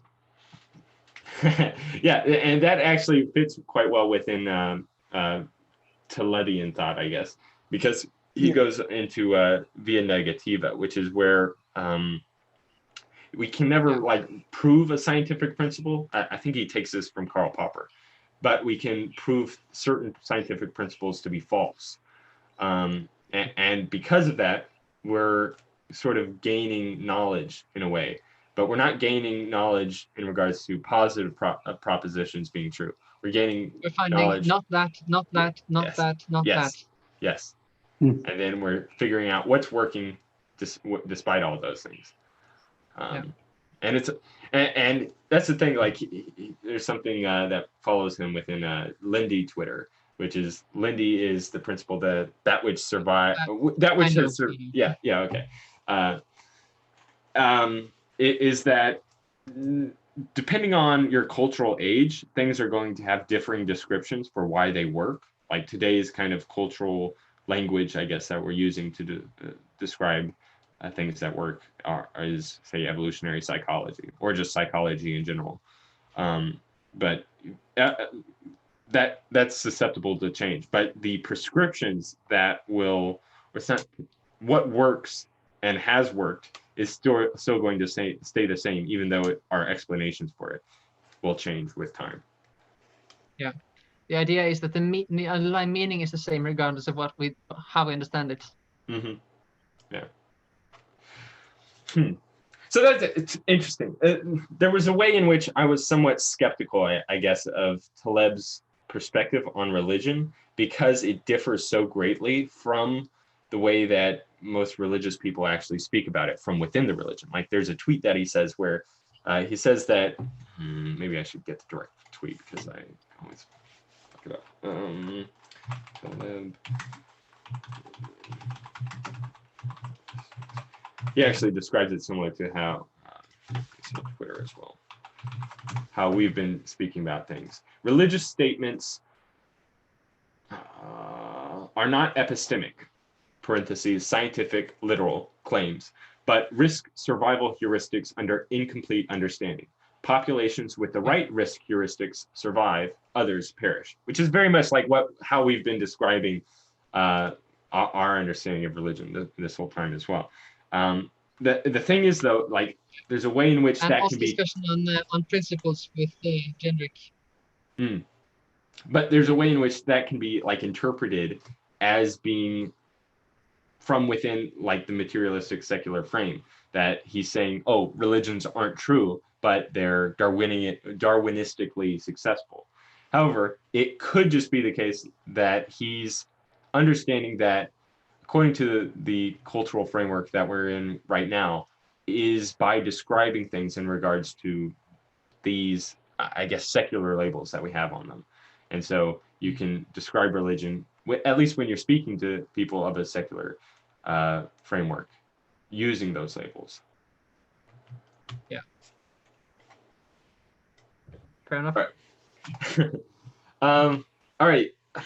Raymond, do you want to add anything? Yeah, I was when you. Oh God, why do I keep messing up his name? Trygve. Trygve mentioned how religions are language. There was an interesting theory that was proposed on how chimpanzees sacrificed instantaneous information because chimpanzees are much better than us at recognizing threats or any sort of instantaneous environmental information in favor of language. So they sacrificed the possibility of having that so they could develop the brain structure to use language. And because of the advent of language, we also saw a high rise in spiritualistic, animalistic beliefs. So religion, in a way, this is very meta. If religion is a language, I would agree with that, although we have to discuss more about it. It required language itself as a structure for it to evolve. It was very interesting to me. So yeah, as a religion. So Sorry, before that. Yeah, so as a religion it does, but before that. Before that, well, we didn't necessarily have the understanding because language was not invented. You could not grasp any sort of difference in time. As if I remember, Peterson also mentioned how we evolved from being singular in the present animals to thinking about future using sacrifices and such. We would be able to conceptualize time. We had pictures, we had imitation, we had quite a lot at our disposal. Yeah, this is a theory, of course. It's not as stable because as we get new information, it will have to be adapted for the information. But it was very interesting because with language came the ability to portray different kinds of metaphorical situations. You could talk about the past, you could talk about the future. Initially, when language was developed, it was actually purely Darwinian. It was meant for you to survive. Then later on, it evolved in a way. The pictures and the meanings and the symbols started to intertwine. So, that was very interesting to me because, in a way, if religion is a language and it required language in itself to formulate, what would be the ending to all of this? Because as organisms, we will continue to evolve. Language before was precisely, noiseless. as I said earlier, it's something like a language for relating to the things that we can't describe, that we can't understand. I think religion was like the ulterior evolution purpose of language in itself, because chimpanzees evolved language to communicate Darwinian situations, such as a tiger near the watering hole, so you avoid the watering hole. Food, mate, those kinds of things. And then later on, religion would talk about how to best keep dharma, I would suppose, how to keep a host from staying in content and content environment for as long as possible, because that is peace. As in a Talebian sense as well, it's a Lindy effect, where the thing that survives was the one that would be adapted, and it would keep peace and stability. And you know what peace is, right? Well, you know what peace is? But I have a rough idea what peace is, but I feel like we could open up a can of worms by discussing that. Okay, so briefly, peace is very often understood as just absence of conflict. But what that really means is that things are properly ordered, that things are where they should be. Yeah, like there's a harmony between things that would have differing, I guess, goals or directions or ends that they're attempting to achieve, but they're doing so in such a way that they are capable of achieving those ends without coming in conflict, or I know that's using conflict, but without coming at, I guess, the expense or the cost of the others that are also getting in the way of each other. It's a peace, as ironic as it might seem, it's a peaceful conflict. Competitive. Yeah, that's true. Harnessed. Yeah, you can have competition without having conflict. Yeah. But you still have the associated risks and the costs of said competition and conflict. Right. This is actually sort of my argument for tribalism, I guess, in some way, because when you are part of a tribe, the costs that you give up will ultimately go back to the tribe that you exist within. Whereas if you're disparate from any sorts of tribe or group or things like that, any costs that you expend that do not go back to something that you, I guess, identify with will ultimately be for naught. So there's a way in which, like, even though I die, if I think about how, oh, this means that my nephew, he's going to live. I don't know, say if I have an insurance policy or something like that. That's one way where you can think about even negative things can be interpreted in such a way that they're actually positive for you as an individual, or it's not for you as an individual, but for the broader the broader thing by which you identify. One thing to keep in mind too, even if you die, or even if your body dies, a part of you actually technically lives on as long as humans have interacted with humans that have interacted with somewhere in the chain you live. A part of you lives on in them. Well, that is assuming we have that definition of you. Yeah, technically. Yeah, with a see, definition. that's the kind of thing, like It's by saying pot, right? yeah, the definition of you is sort of a variable here because you can define you as the experiencing thing.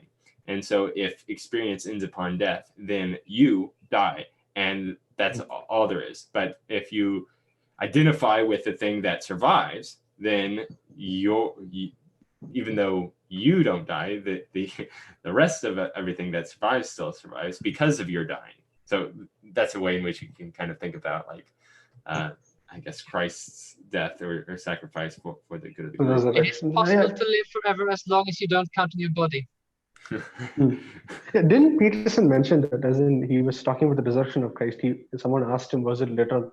And his response was, well, technically he's dead, but at the same time he's more than alive. He was in a much greater reach than he ever was as a human being. Yeah. So is he truly dead?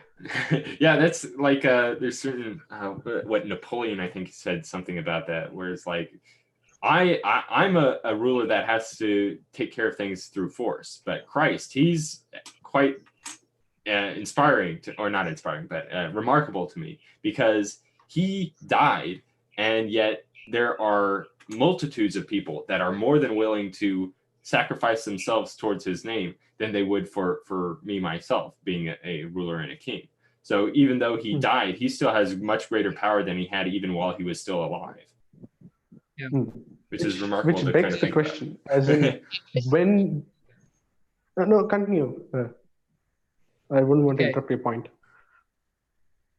Okay, so this actually connects very nicely to one of the most interesting ideas I've got from Peterson.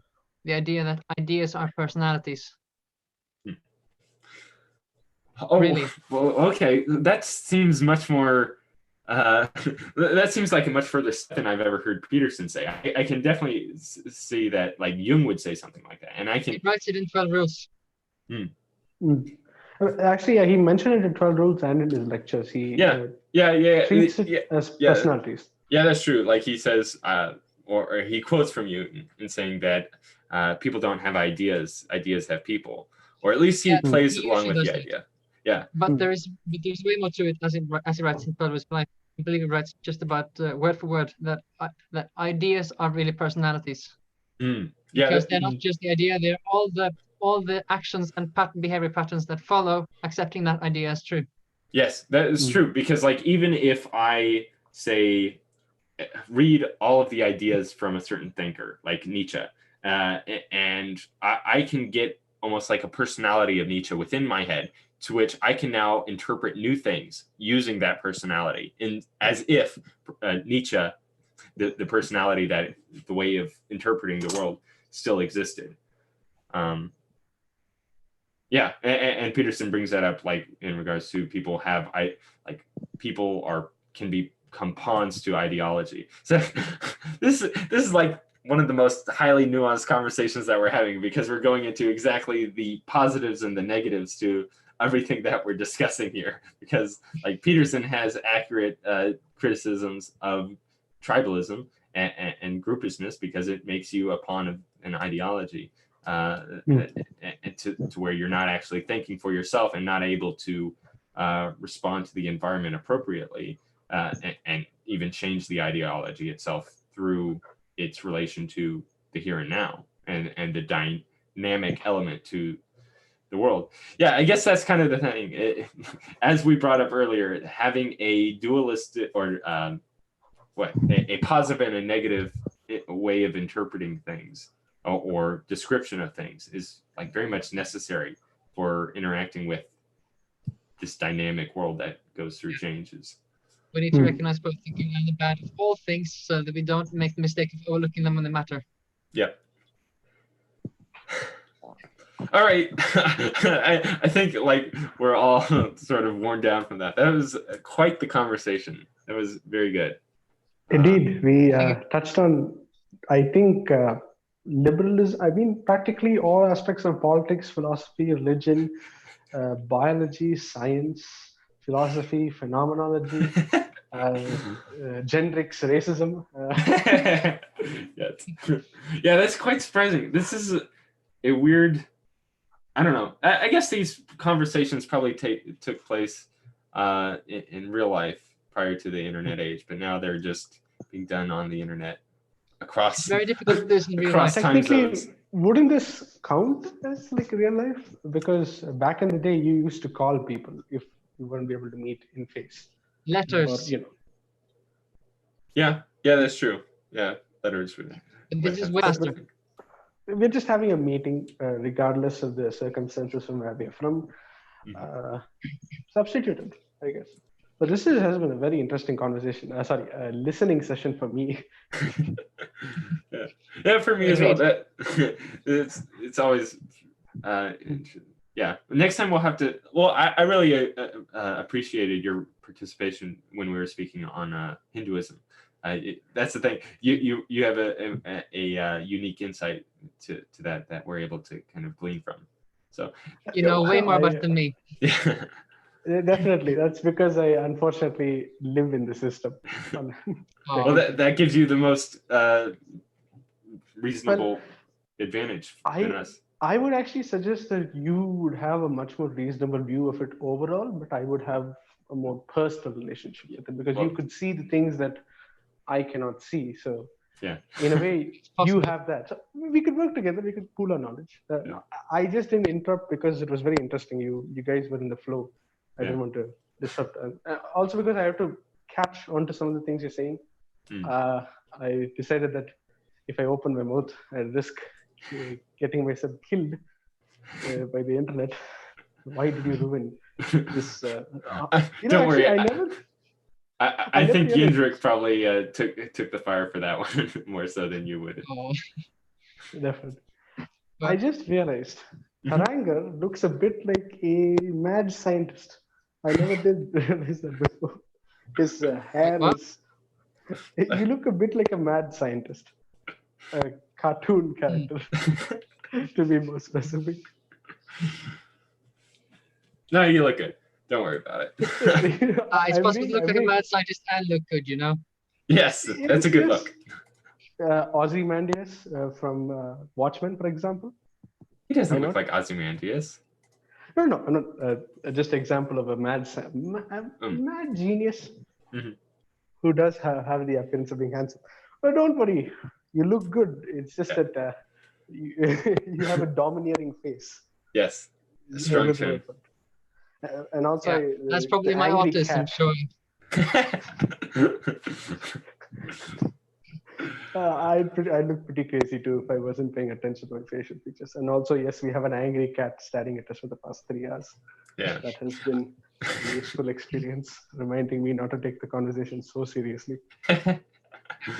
It's been a very interesting conversation. And now I think you, John, have the challenge of figuring out what to name it because I don't think the name is appropriate anymore. Oh yeah, you're right. Oh boy. I mean, it's certainly a flowing conversation across all those variety of topics. It isn't structured, but I do find it enjoyable. Yeah, definitely. All right. Yeah. I'll have to think about that. Maybe we'll pass some things back and forth in the Twitter group to see what. But yeah, thank you both for participating. I now no longer regret having to wake up at 6 a.m. today in order to have this. So good for you guys. Yeah. All right. We should have another one. Hopefully we can. Yeah. I think I don't know. It just from that last thing that we were mentioning about like whether or not these conversations that are taking place are actually taking place on real life. That might be an interesting conversation. Like how has technology changed the circumstances that we're now within that is making things better or worse, and like how we should. That would be a very short conversation. Well, I think it would be like more focused on like how to go about dealing with these situations. So that is a level of meta that we've yet to encounter. But we'll get to that when we get to that. Yeah. All right. It's been a wonderful experience, both of you, and I would very much like to have this happen again. Yeah, definitely. Thank you all on YouTube for watching. There's 3 people who did. I'm surprised. Yeah, for this early in the morning, that's more than we usually get. So that's actually good. Seems right. Things went well. Looks like Yeah. Jendrik did contribute something useful after all. Yeah, All right. absolutely. Bye, all.